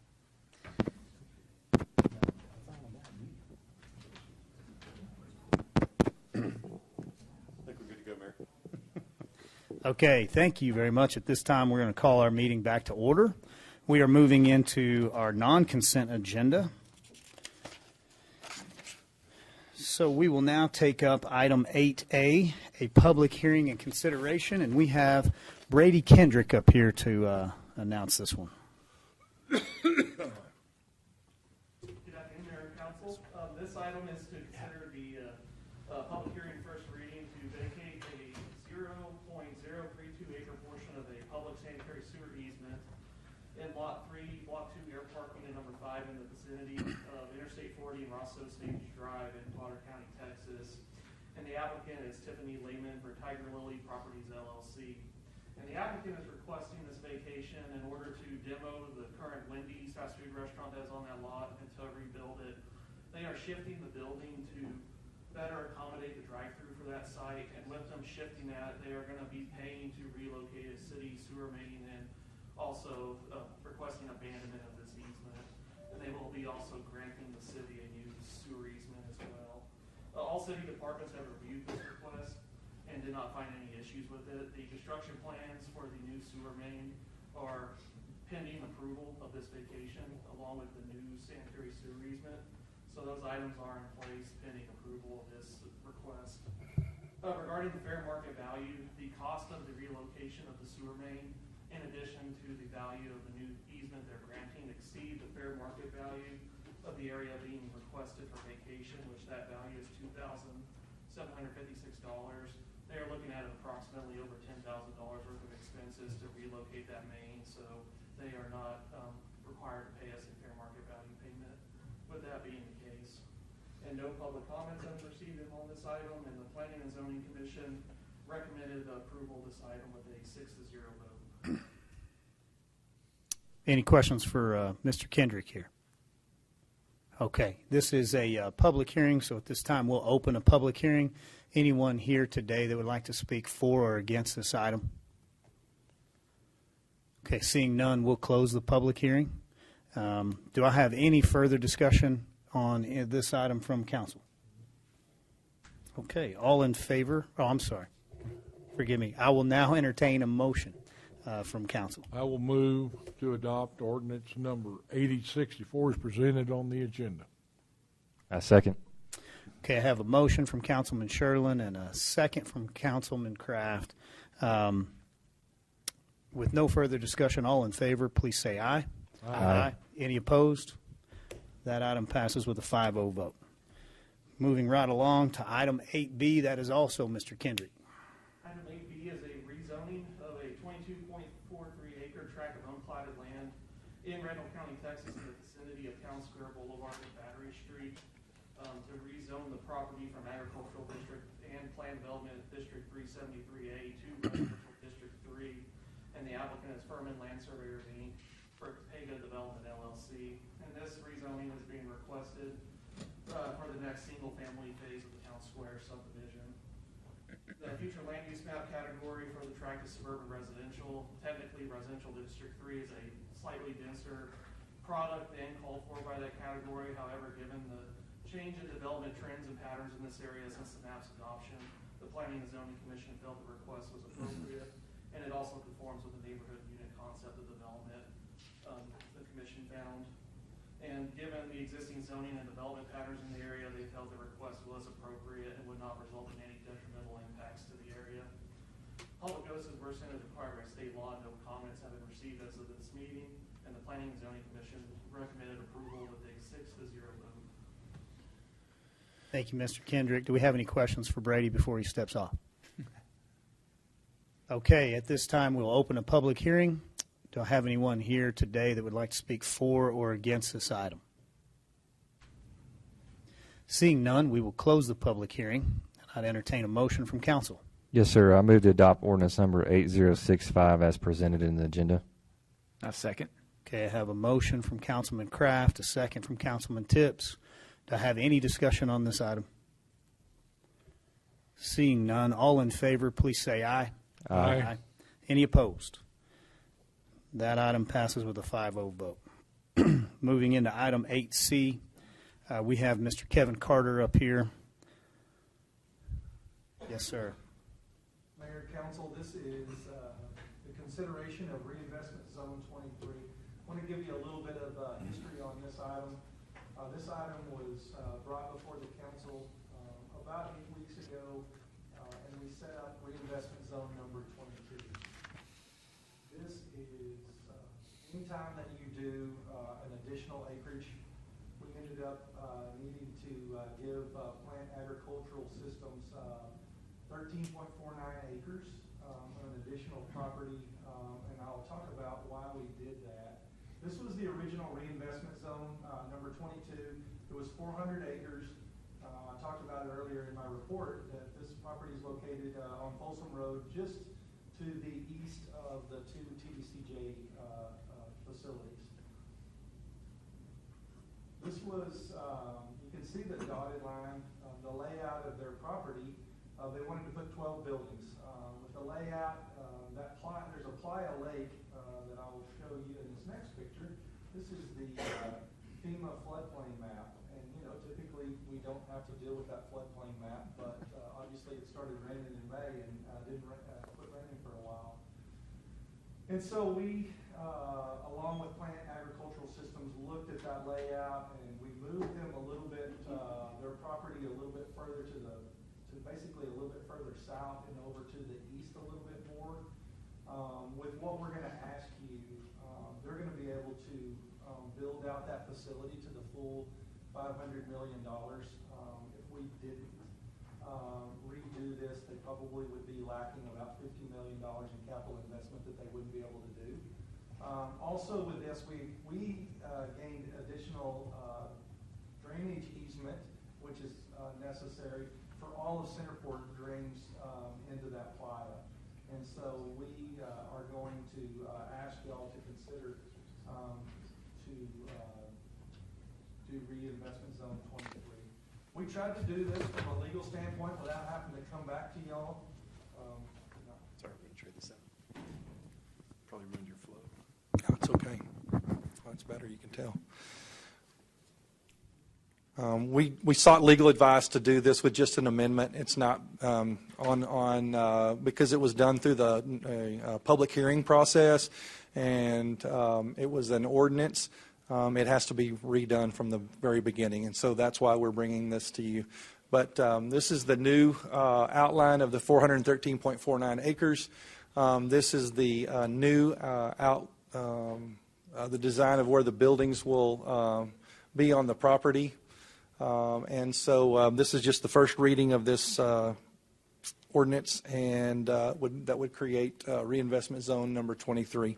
Certainly we'll answer any questions, but why you create a reinvestment zone is to allow the city under Chapter 312 to give a tax abatement to a prospect. And so a reinvestment zone has to be set up, and it can't just be a blanket like we own 1,329 acres. We couldn't do just a blanket 1,329 acres. That would certainly make it easy, but it has to be specific for the appraisal district.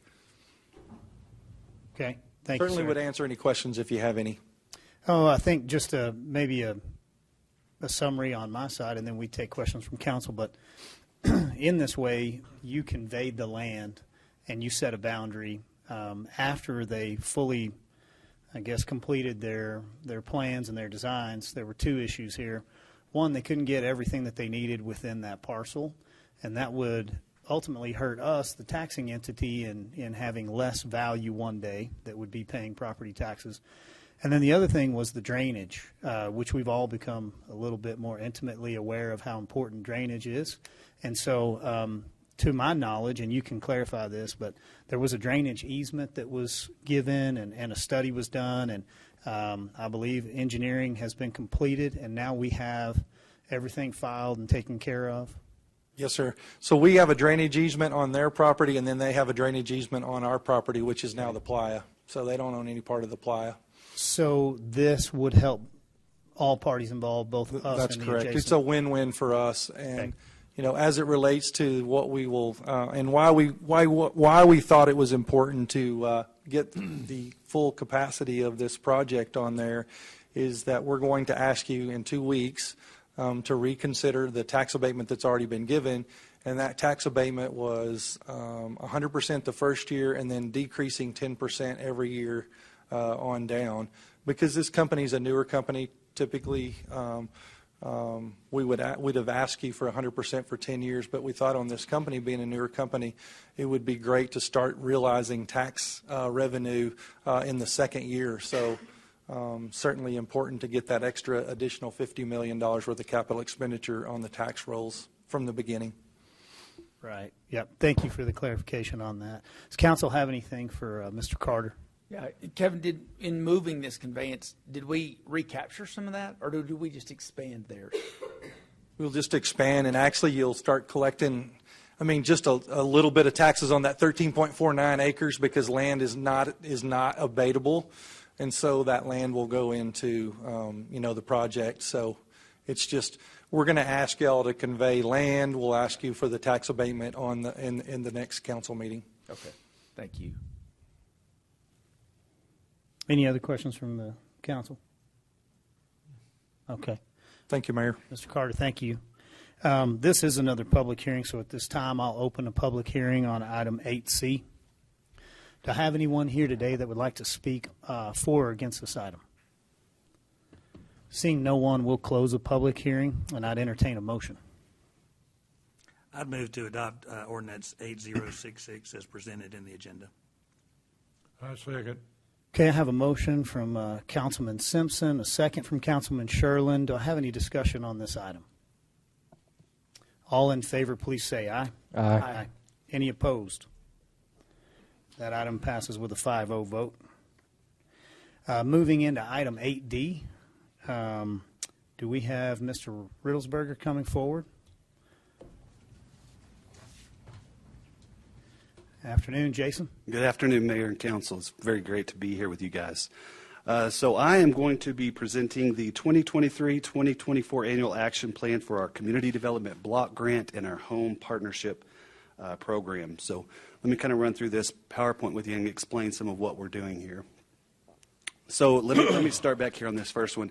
CDBG and Home, they're both entitlement grants. These are grants that we receive automatically from HUD. We don't apply for them. Our city is given this on a formula-based arrangement through our Congress each year. So we typically receive about the same amount, and I'll go over those amounts with you in just a moment.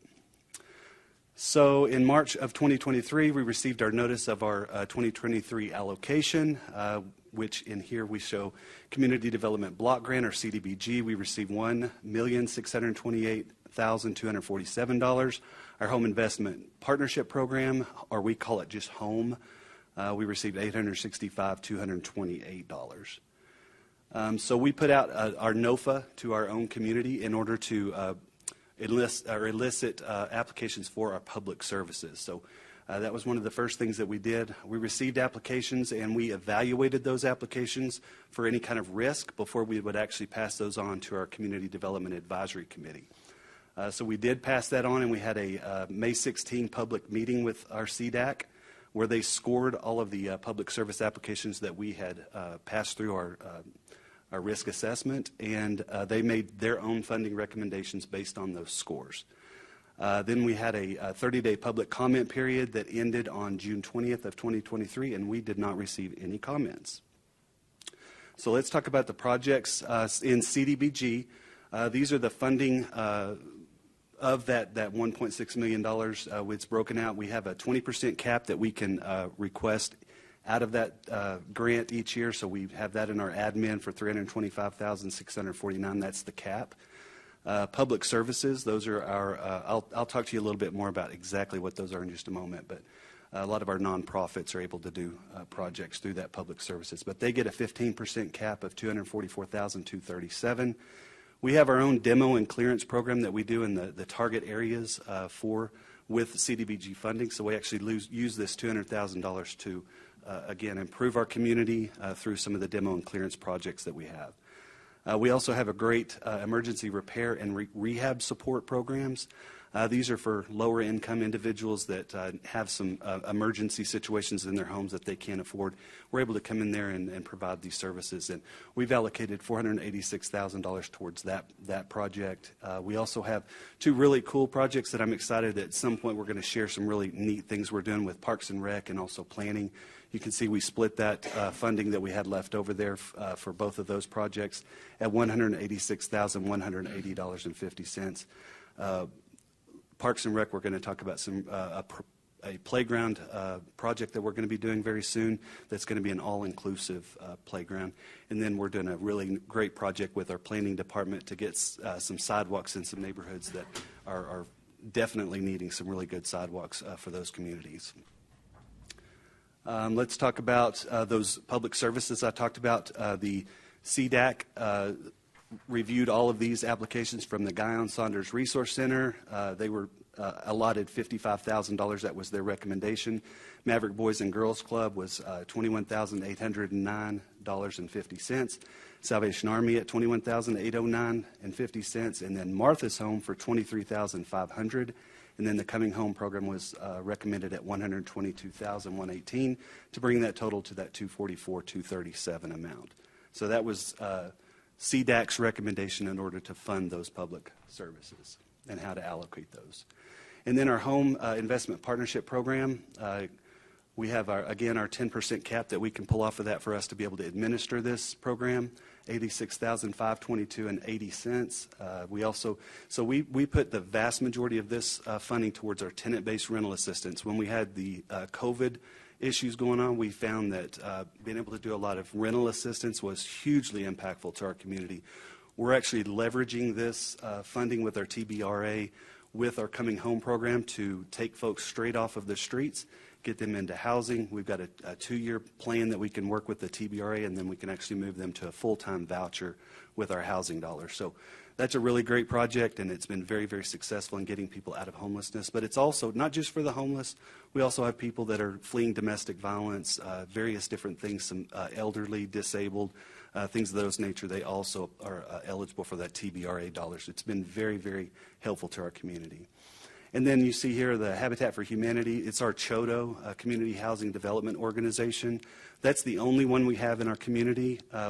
We are required to take this amount, this percentage of $173,045.20 must go to our CHODO. So they do their very best to spend that. They can't spend the dollars fast enough, so it just kind of is what it is. We have to put that towards a CHODO. So we're hoping that maybe another nonprofit in the near future will step up and maybe be another CHODO, and we can really get those dollars spent. But that all equals our total amount that we had allocated for home. And so then we are needing to do a public hearing.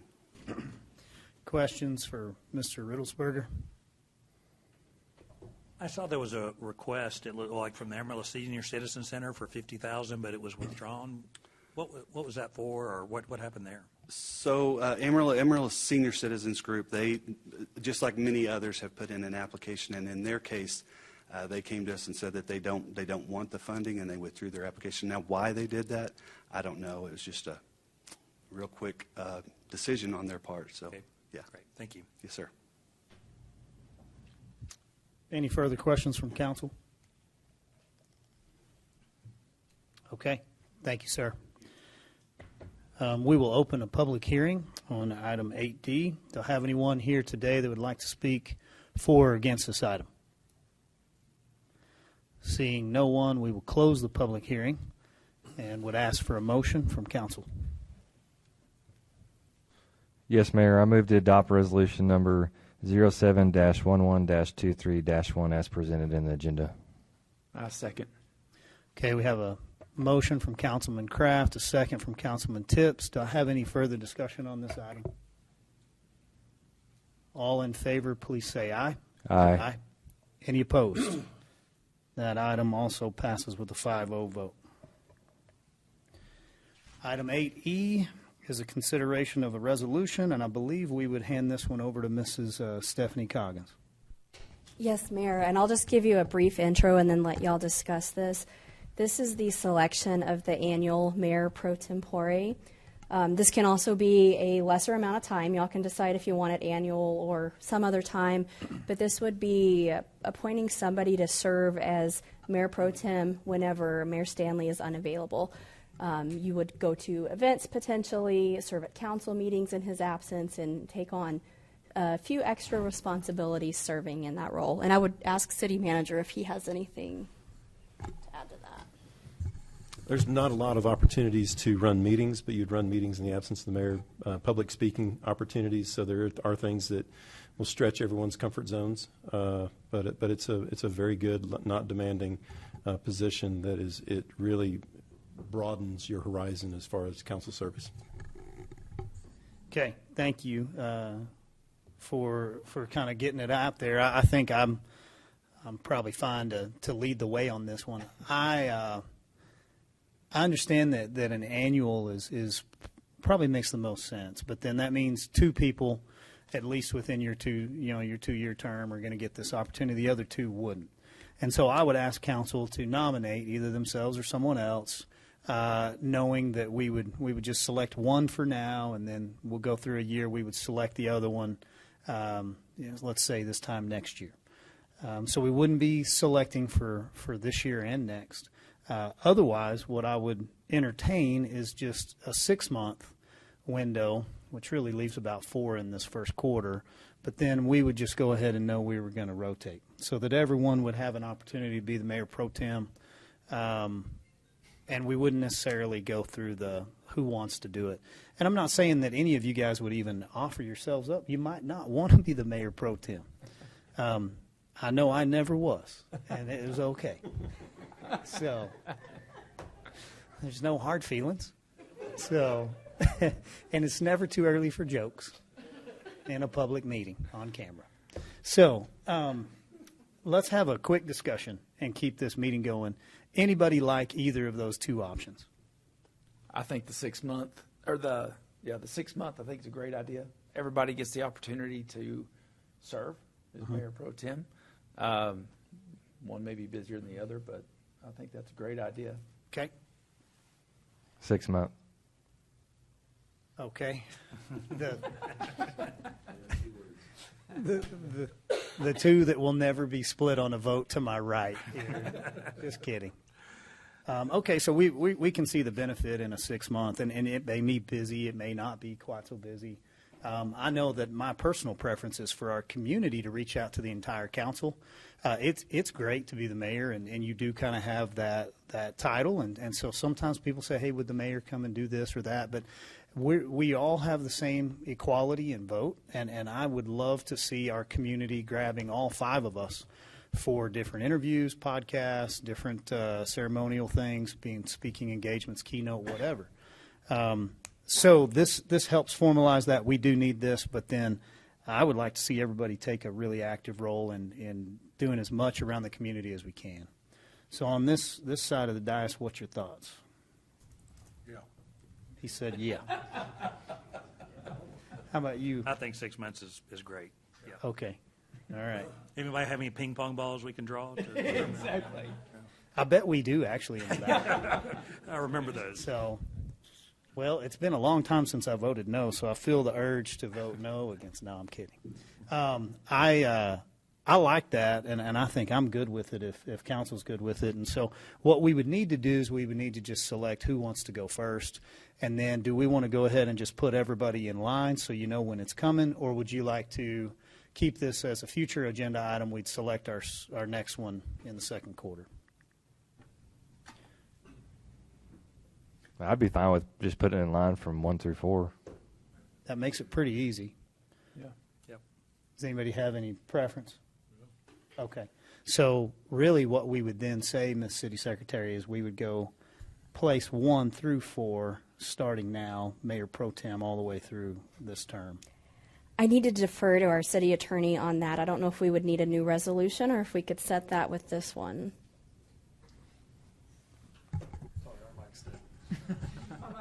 Sorry. Basically, we'd have to amend this resolution so that it would have what you guys want in it. So whatever motion y'all make, you'd have to amend the resolution to say what you guys wanted to say in the resolution. Yeah. So we may could take a little coaching on that here and get it on the record the way you would like it, and then you could amend it.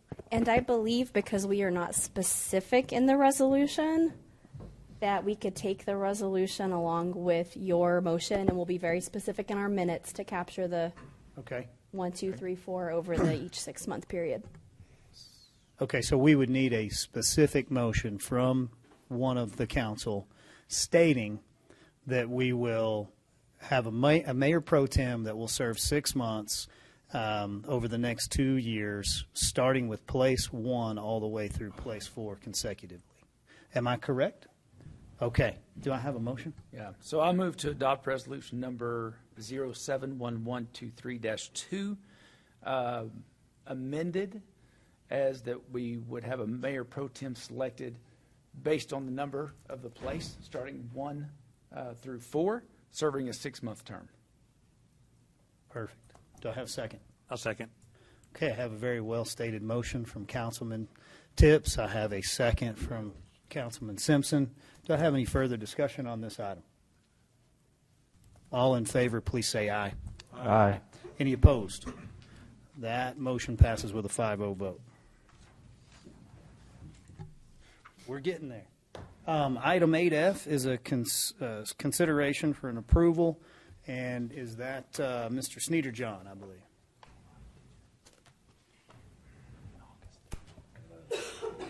Afternoon, sir. Afternoon. Thank you very much. I appreciate the opportunity. We'll hold off on that urge for a no vote a little longer and get through a couple more. This is a presentation on the Northeast Interceptor and an easement consideration for the Northeast Interceptor. And so this gives me a pretty good opportunity to talk and maybe bring up some background information as well, because there's a lot going on with this project, and so I'm going to, if you'll give me a little bit of leeway, we'll actually get to the action item of the day towards the end of my presentation, but I think it'll all make sense and be helpful. So what is the Northeast Interceptor? Effectively, there's a map of what we're trying to construct here. Down in the bottom right-hand corner, kind of behind the Amarillo A, is the airport. You can kind of see grayed out the runway set up there, and then that's Highway 60 on a diagonal headed up right up to the north arrow, and then the Fritch Highway, kind of dead center in the middle of your screen, bisecting the screen there. And so the green line that meanders its way there from the airport and lift station 26, which is the start of that lift station 26 is actually right adjacent to the existing prison. And then that green line meanders its way north and then back, or actually east and then north and then back to the west, and ends up at our wastewater treatment plant, what we call our River Road water reclamation facility. And so that, by definition, is our Northeast Interceptor line. And then likewise, we have kind of this other line there on the right-hand side of the screen that is from our lift station 38, which is right behind, think of the TSTI area of Amarillo College and the old Air Force Base area over there. And then that line meanders its way back across Highway 60 and to a connection into the more conventional Northeast Interceptor. That orange piece is what we're going to be talking about later on, and we'll come back to that. But in general, that's what the Interceptor line, where the Interceptor line is located. What does it do? I mean, and when we say Interceptor, what are we talking about? And so it's a terminology in wastewater collection, and the Interceptor basically collects a bunch of collection lines. It intercepts a bunch of collection lines, or collection could be lift stations, and diverts that flow to the major outfall, which in this case is the wastewater treatment plant. And so that's the definition of an interceptor, what that terminology means. What were the goals and objectives of the Northeast Interceptor? Why are we trying to do this project? So this project was called out multiple times and through multiple planning efforts, including our wastewater master plan and multiple updates, even basin studies of that wastewater master plan. One of the main goals is diversion of flow from our Hollywood wastewater treatment plant on the south side of town to the River Road plant. There is you'll hear a terminology called the 75-90 rule, and so wastewater treatment and wastewater, specifically for wastewater treatment, can be for some very large distribution, but mostly for wastewater treatment, there's a 75-90 rule. And basically, the Texas Commission on Environmental Quality says that if you are getting to close to 75% of your capacity, then you have to have a plan of action, literally have to have plans, the paper plans of how you're going to address expanding that capacity and address that treatment unit being close to its capacity. And then when you get to the 90%, if you get to 90% of the capacity of that infrastructure, you have to begin construction on that solution, that paper plan that you've presented to the TCEQ. And so the Northeast Interceptor is our paper set of plans for meeting the 75-90 rule, which we anticipate at the Hollywood plant reaching very rapidly. The Northeast Interceptor is a correlation with multiple basin studies. We've done 2 new basin studies for our wastewater treatment master plan, including the northwest and northeast quadrants of the city. And so both of those plans rely on the installation and call for the installation of the Northeast Interceptor. And then growth considerations, not only because of the interrelation between those 2 plants. This is not only a growth component of that northeast quadrant, but a citywide consideration for wastewater capacity and wastewater growth. Ancillary items along the way, we get to eliminate multiple existing lift stations. That's always a positive. Anytime we can take a mechanical device and turn it into a non-mechanical device, it's a positive. It has efficiency gains and maintenance gains. And so we get to do away with multiple lift stations and address some piping system capacity issues in that area as well. And so that's the concept and the goals and objectives of the Northeast Interceptor. A little more background, where are we at today? So previously we executed a professional services agreement with Kimley Horn and Associates. They're a consulting engineering firm that is doing the design work for the Interceptor for us. It's about a $5.2 million professional contract. And what they did is, I talked a little bit about those basin evaluations. The first thing they did is helped us with a northeast basin evaluation. We took a look at our master plan and we updated it just kind of for that basin area and looked at those efficiencies, the growth potential. We actually came up with a future land use map that I'll put on the screen here in just a little bit. And then looking at growth impacts, we've heard some significant growth impacts from our partners at AEDC. And then we wanted to know about the scalable capacity of that area and this actual apparatus.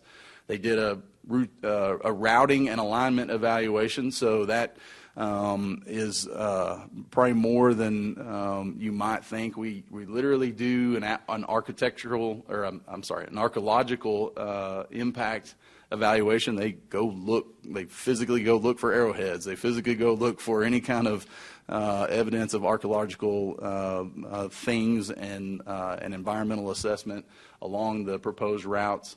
And then obviously that routing also considers future growth, and if there's a way to maybe pick up a little bit of more area or a little bit of different area based on a route of that pipeline, we're considering that. We also looked at the impact analysis on the wastewater treatment plant, and so we've done a full analysis of the River Road wastewater treatment plant from an impact standpoint of this addition. and then have finalized the design phase of the Northeast Interceptor, which is a scalable design that implements all of those things above and the future considerations. So that last bullet point there of bidding and construction phase services is basically where we are today. We have a 100% set of plans designed from Kimley Horn, and so we are very rapidly moving towards the bidding phase, which they will provide. Kimley Horn will also, under that existing contract, will provide bidding phase services and then move right into our construction phase services with a contractor to actually construct the project.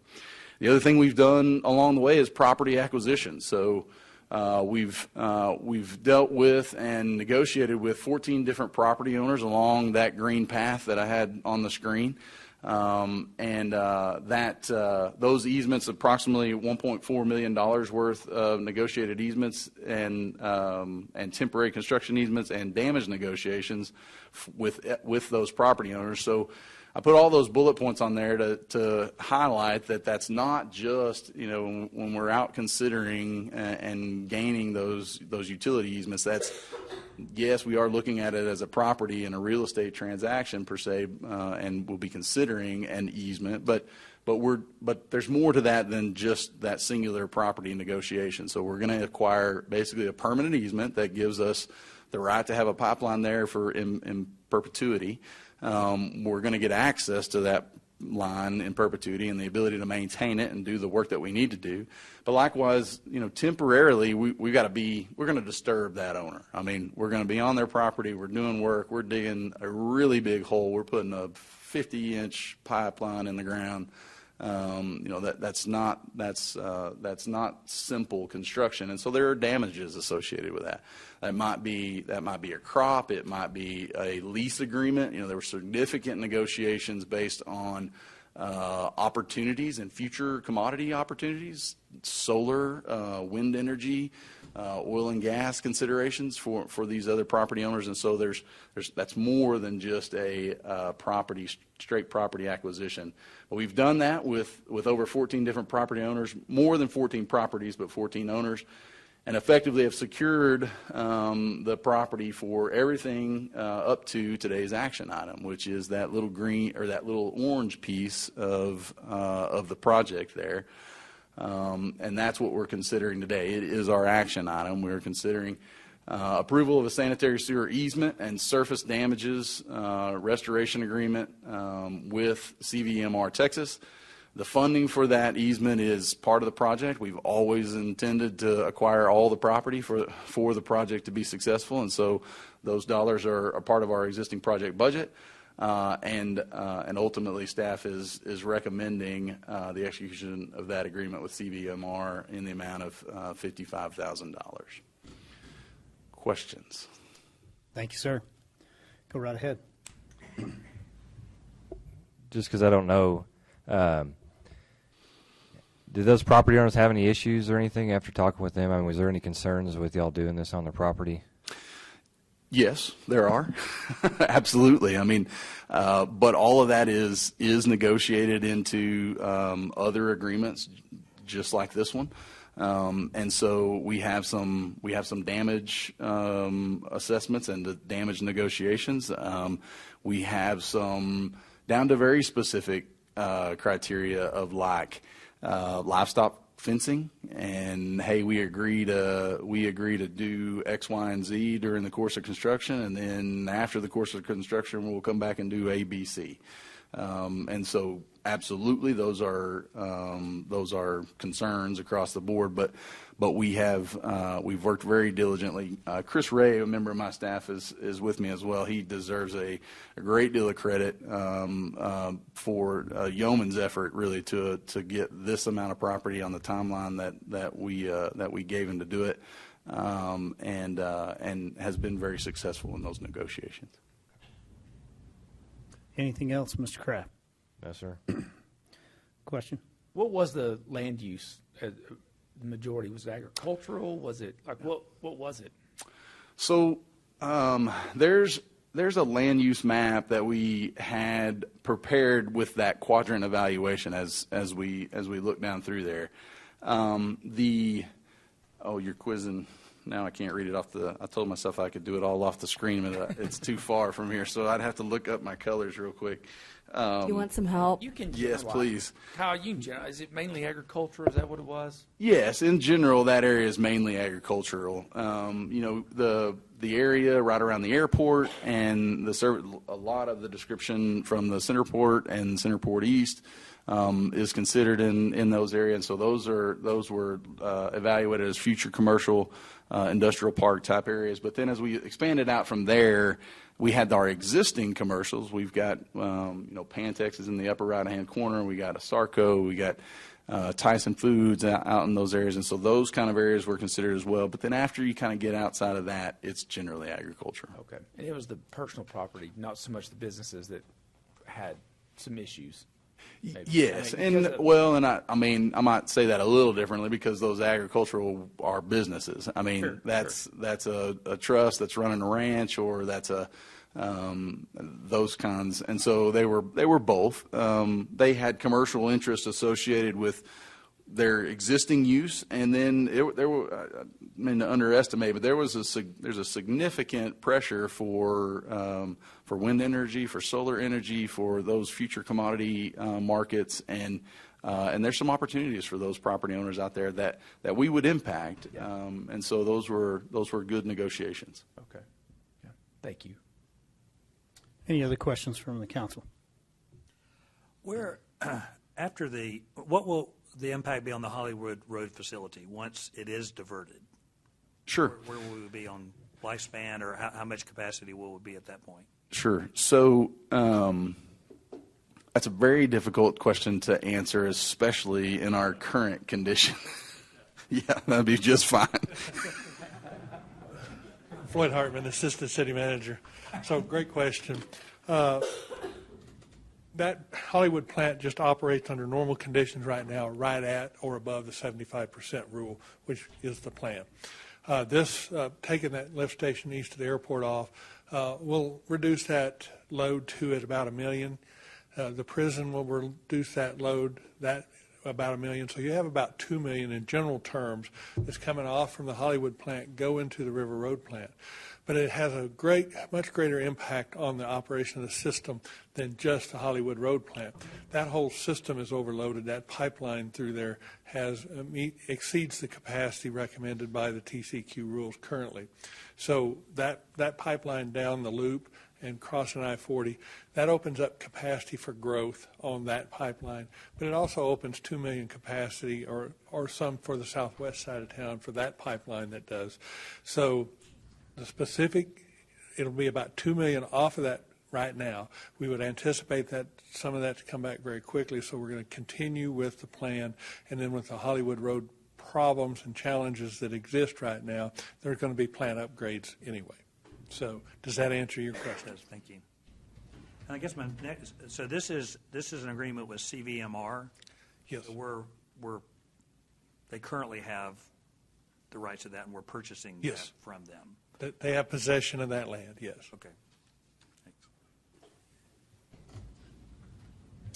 Excellent question, Councilman. Appreciate that. So, Mr. Sneeder-John, I guess I would ask you to just speak a little bit into, this is all funded through sewer and water, built into your CIP.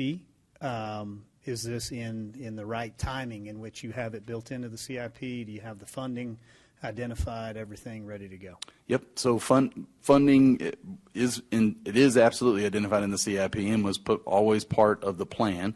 This is water and sewer bond funded.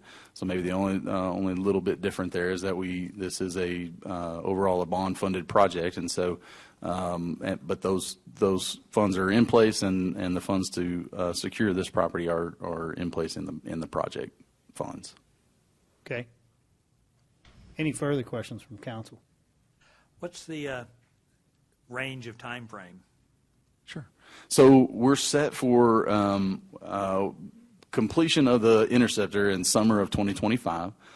And all indication, we had, set a timeline out for ourselves to acquire the property, get the project bid, and then obviously get it in service at the correct amount of time.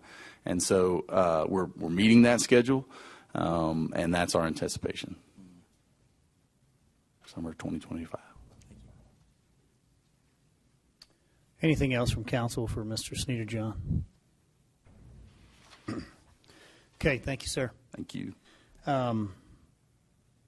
This is just an approval, so it's not a public hearing. So do I have any further discussion from council right now? Do I have anyone willing to make a motion?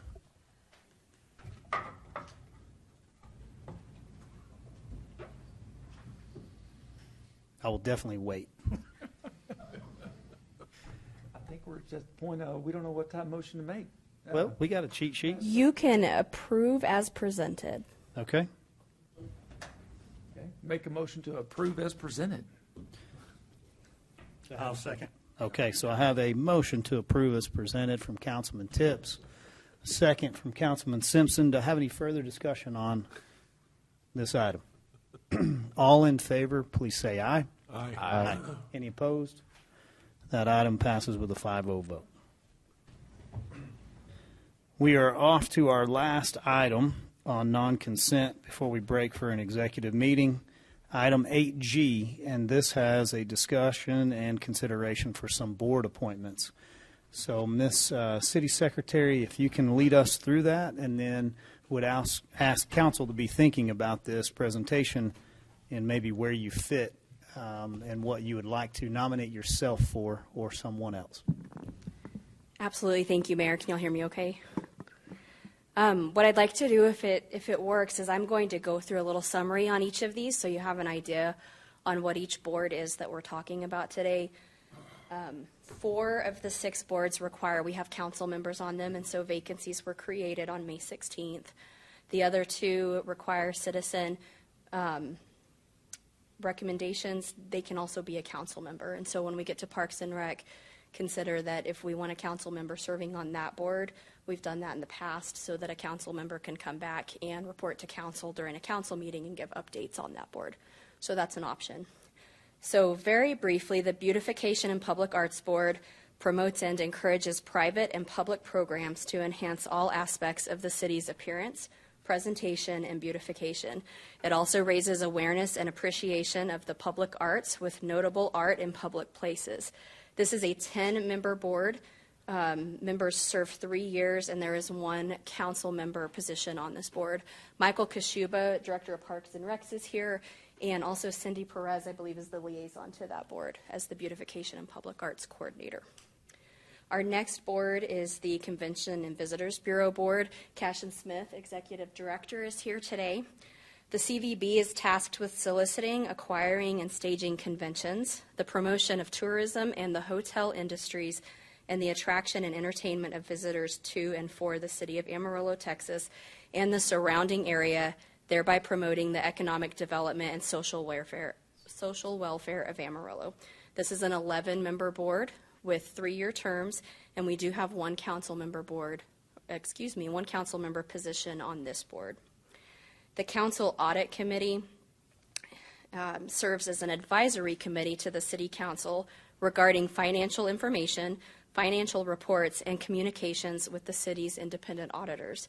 This is a 5-member board that consists of the city manager, the chief financial officer, 2 council member positions, and then 1 board member from the following boards: AEDC, Hospital District, Amarillo Potter Events Venue District, and the Local Government Corporation. Those are annual appointments. Those are 3-year appointments as well. So we'll have 2 vacancies to fill on that board. The First Responders Excellence and Innovation Fund was created to provide a means for the citizens and businesses in the Amarillo area to provide donations that will directly enrich and enhance the working environment, upgraded equipment, and personal safety of our first responders. This is a 7-member board with 1-year terms. There are 2 terms on this board as well for council members. The other 2 boards today, the Parks and Rec Board oversees the design and operation of a diversified park program and is responsible for providing a variety of recreational activities and facilities to serve Amarillo. This is an 11-member board serving 3-year terms. We do have prior council member Sauer still serving on this board, but we've had a vacancy come open, and so we wanted to put that before you today in case there's interest from council. And then our last one is the Canadian River Municipal Water Authority Board. They manage the overall operation of Lake Meredith, including sanitary control and the distribution of surface water from the lake to the 11 member cities. They also manage and operate a well field in Roberts County in conjunctive use with water from Lake Meredith. This board consists of members from the different member cities. Amarillo has 2 members that serve 2-year terms. They expire July of opposite years. And so on this one, we are requesting and recommending to reappoint Roy Uridia. I don't know if you know Roy, but he previously worked for Atmos. He retired from there. He's been on this board, and so we'd like to request you reappoint him to serve an additional 2 years. Floyd Hartman is the subject matter expert and can answer questions on this board. Very quickly, let me go back. Council Audit Committee, Laura Storrs would serve as the liaison and subject matter expert on that board. And on the First Responders and Excellence and Innovation Fund, Laura and I have kind of tag teamed that. I took that over from previous City Secretary Francis Hibbs, and then Michael Kashuba for Parks and Rec Board. Any questions I can answer on these? I know that was a quick rundown. You know what the general meeting frequency of these are, kind of ballpark? Yes, so beautification and public arts is typically once a month. Convention and Visitor Bureau is once a month. Council Audit Committee is typically once a year, unless some other reason would require it. They meet annually, and they review the audit, go over it with the auditors, with our independent auditors in detail, and then bring it forward as a recommendation to council. The First Responders Excellence and Innovation Fund is maybe once a year. When there are requests from the departments, if there are any requests they have on ways to utilize the funds in that, then we would call a meeting for that. Parks and Rec is monthly, and then CRIMWA, I'm going to have to lean on Floyd. They are quarterly. So, any other questions, Councilman? I'd like to take these out of order if I could, just because I think it's going to help in the way in which we try to appropriate our time and maybe interest. I'd like to ask you, my preference would be to dissolve the First Responders Excellence and Innovation Fund. So if you could tell me what would be involved in that, and then does it have any current monies that are being held? And if we were going to try to move those monies to, say, like the 100 Club or something like that, maybe an opinion legally of how that needs to take place to be appropriate. We would need to do some research on that and bring that back to council. I know we've looked into asking that question. And so what we could do is pass on making any appointments today if that's a route that council is interested in going and bringing more information. The reason being is I'd hate to feel like as council we were deciding who can serve where, and then we commit ourselves to something that maybe has not been historically very productive. So the First Responders Excellence and Innovation Fund, I think, was set up with some really good intentions. I don't know that it ever really got to fulfill its purpose in the way of our 100 Club does a really good job. And I almost feel like council could support the 100 Club better than we could try to kind of divide and conquer here in supporting the Excellence and Innovation Fund. I nominated an individual that I know was even trying not to serve on that board after I nominated him, just because he wasn't getting perhaps maybe the traction that he needed. So if we can table that or push it, I would like to have council weigh in on, are you guys potentially opposed to dissolving that pending anything that you could see that shows it to be productive? I don't see anything. No, I just have one question on the First Responders Fund. Is that typically the funds coming from like Amarillo Area Foundation, or how does? So we are in an agreement with the Amarillo Area Foundation. When donations come in, they go to Amarillo Area Foundation, and then as the departments have requests, the board meets to approve that, and they're withdrawn. Okay. And this, just to clarify so everyone understands, I know the 100 Club does a lot of things personally for our first responders. If they have medical issues or a death in the family, they provide personal support. This was set up to actually support our department's budgets. And so what's not available in the budget for police and fire, we have some organizations in the city out there that want to give, but for whatever reason, they cannot give to the city. Maybe, and I'm going to look at Laura on this, if they are a nonprofit or certain types of organizations that cannot give to the city, but they can give to this trust. Okay, council, and real quick, just we had a situation that came up after this fund was established. We had a group that had a grant they wanted to give our fire department related to fire safety, but they couldn't give to anything but a 501c3, and so this fund was utilized for that grant to go into it because the city's not a 501c3. We are tax exempt, but we worked with this fund in order to receive the grant funds. So as Stephanie mentioned, there's been some different situations where this just has helped facilitate donors putting dollars into an appropriate place that then could be allocated out to the city. This fund is not the city's fund. It's not the city's funding by any means, as far as it's not coming from city taxpayer dollars or anything like that. This is just donations that people want to help out. But this board was established in order to help direct those funds to the appropriate places instead of possibly donors contributing something and it going potentially to something that maybe was not a true need of one of the departments, something along those lines. Does that help some? Historically, if you could clarify, before you had this fund, would that potential grant have gone to the 100 Club? No, we would have had to deny the grant. Okay. Yeah. So we didn't have an option to receive it at that point. Okay. Do we have?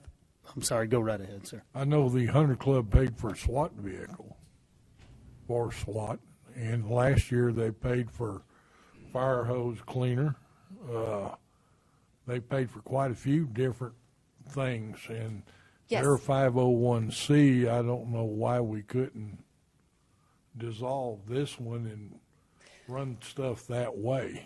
We potentially could. We would have to work because it's an Amarillo Area Foundation fund, and we can get with them and find out if that's something they're willing to do is dissolve the fund. I think you all have the ability to dissolve the board, but it would take action on the Area Foundation side to dissolve the actual fund. So we can reach out to them and state that council is interested in dissolving it and kind of get some steps forward on that if you would like. I think even a step backwards from there would be maybe if you could get us the accounting information of what's held in that fund. Sure. The history of what's been donated to it, where those donations have gone to help our first responders. Absolutely. You could educate us on that, and then I would think we could table this potential item just so we don't allocate any human resources to it until we find out, is it something that could be dissolved, and would that be beneficial for the rest of the community, or is it something we need to keep and keep it open for future grant funding opportunities is really all I'm hearing. Okay. Yes, I'll request all that information from the Amarillo Area Foundation, and then we'll get it to you guys. Thank you, ma'am. Appreciate that. So if I could, with council, I'd like you to maybe just hold off on feeling like any of us need to allocate one of our council to that, and we'll bring that one back up once you guys have that information. Okay, that sounds good. Do we have any questions specific for Mrs. Coggins on any one of these items? And we can ask questions, or we can start with beautification and public arts. Do I have any specific questions on any of these three? And I will say your liaisons are in the room, and so we've got some great expertise here if you do have questions. Okay. So this is the tough part of the meeting where we all need to volunteer. So you can volunteer for what you like, or one of us will nominate somebody else.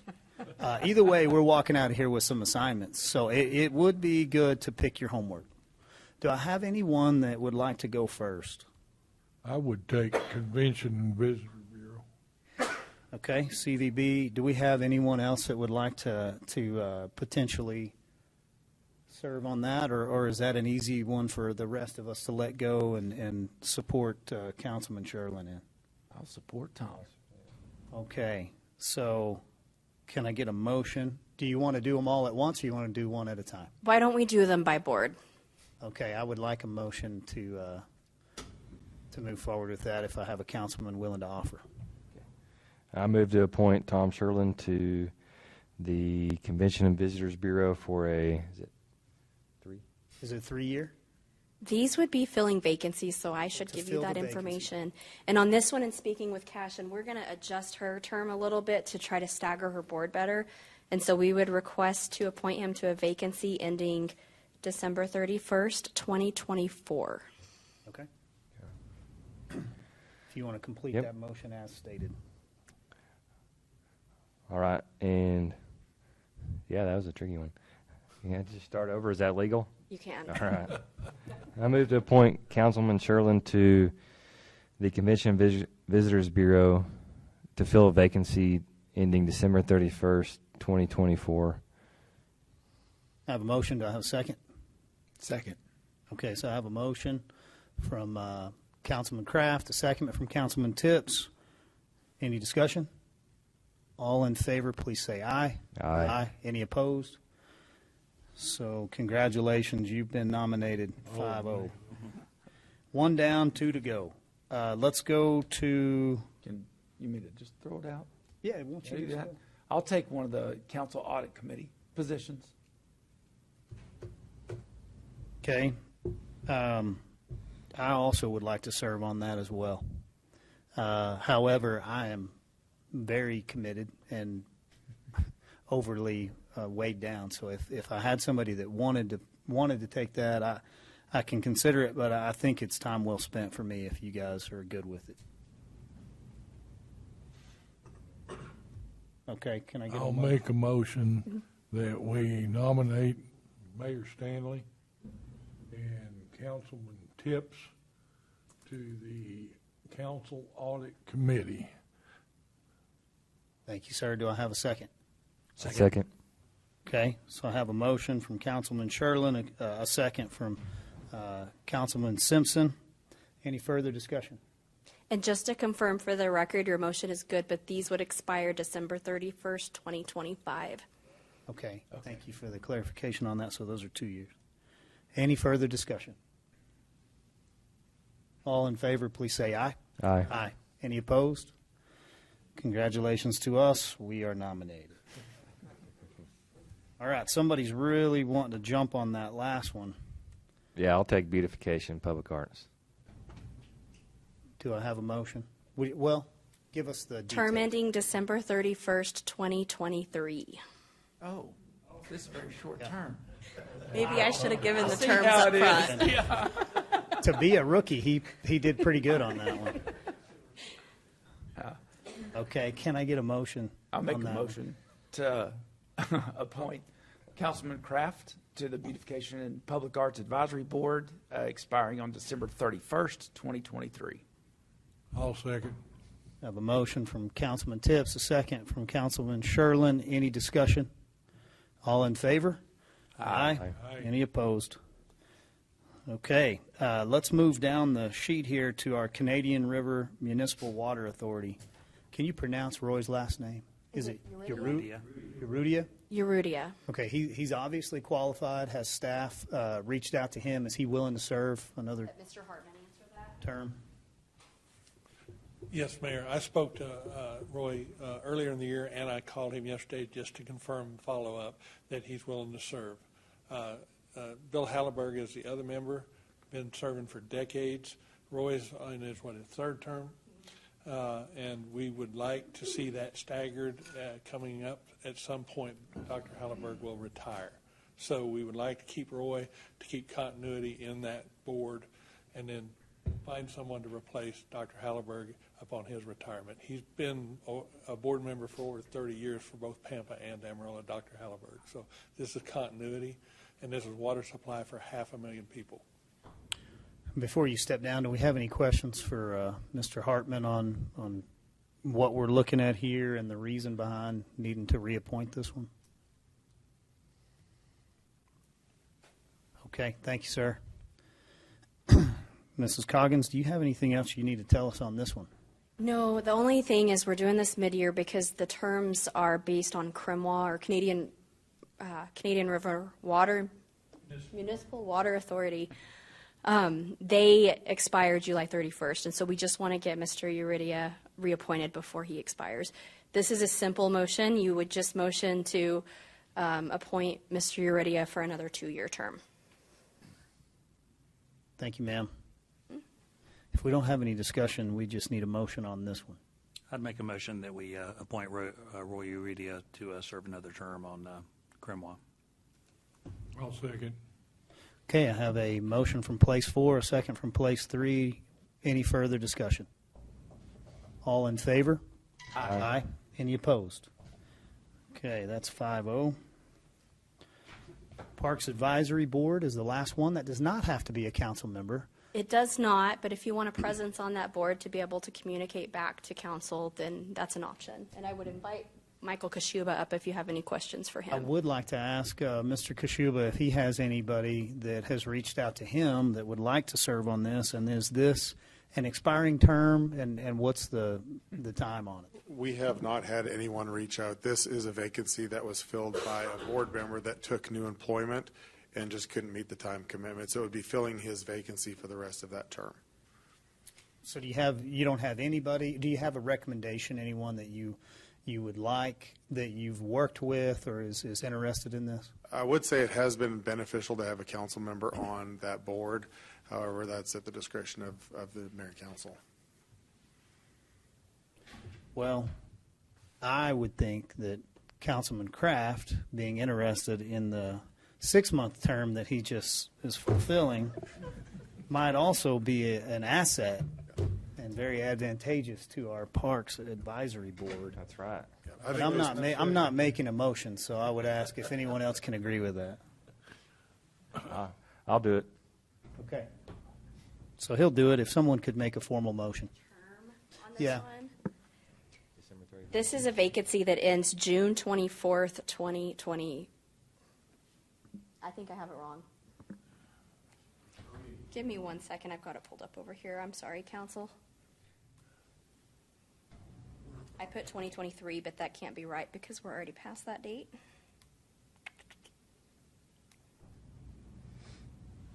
June 23rd, 2024.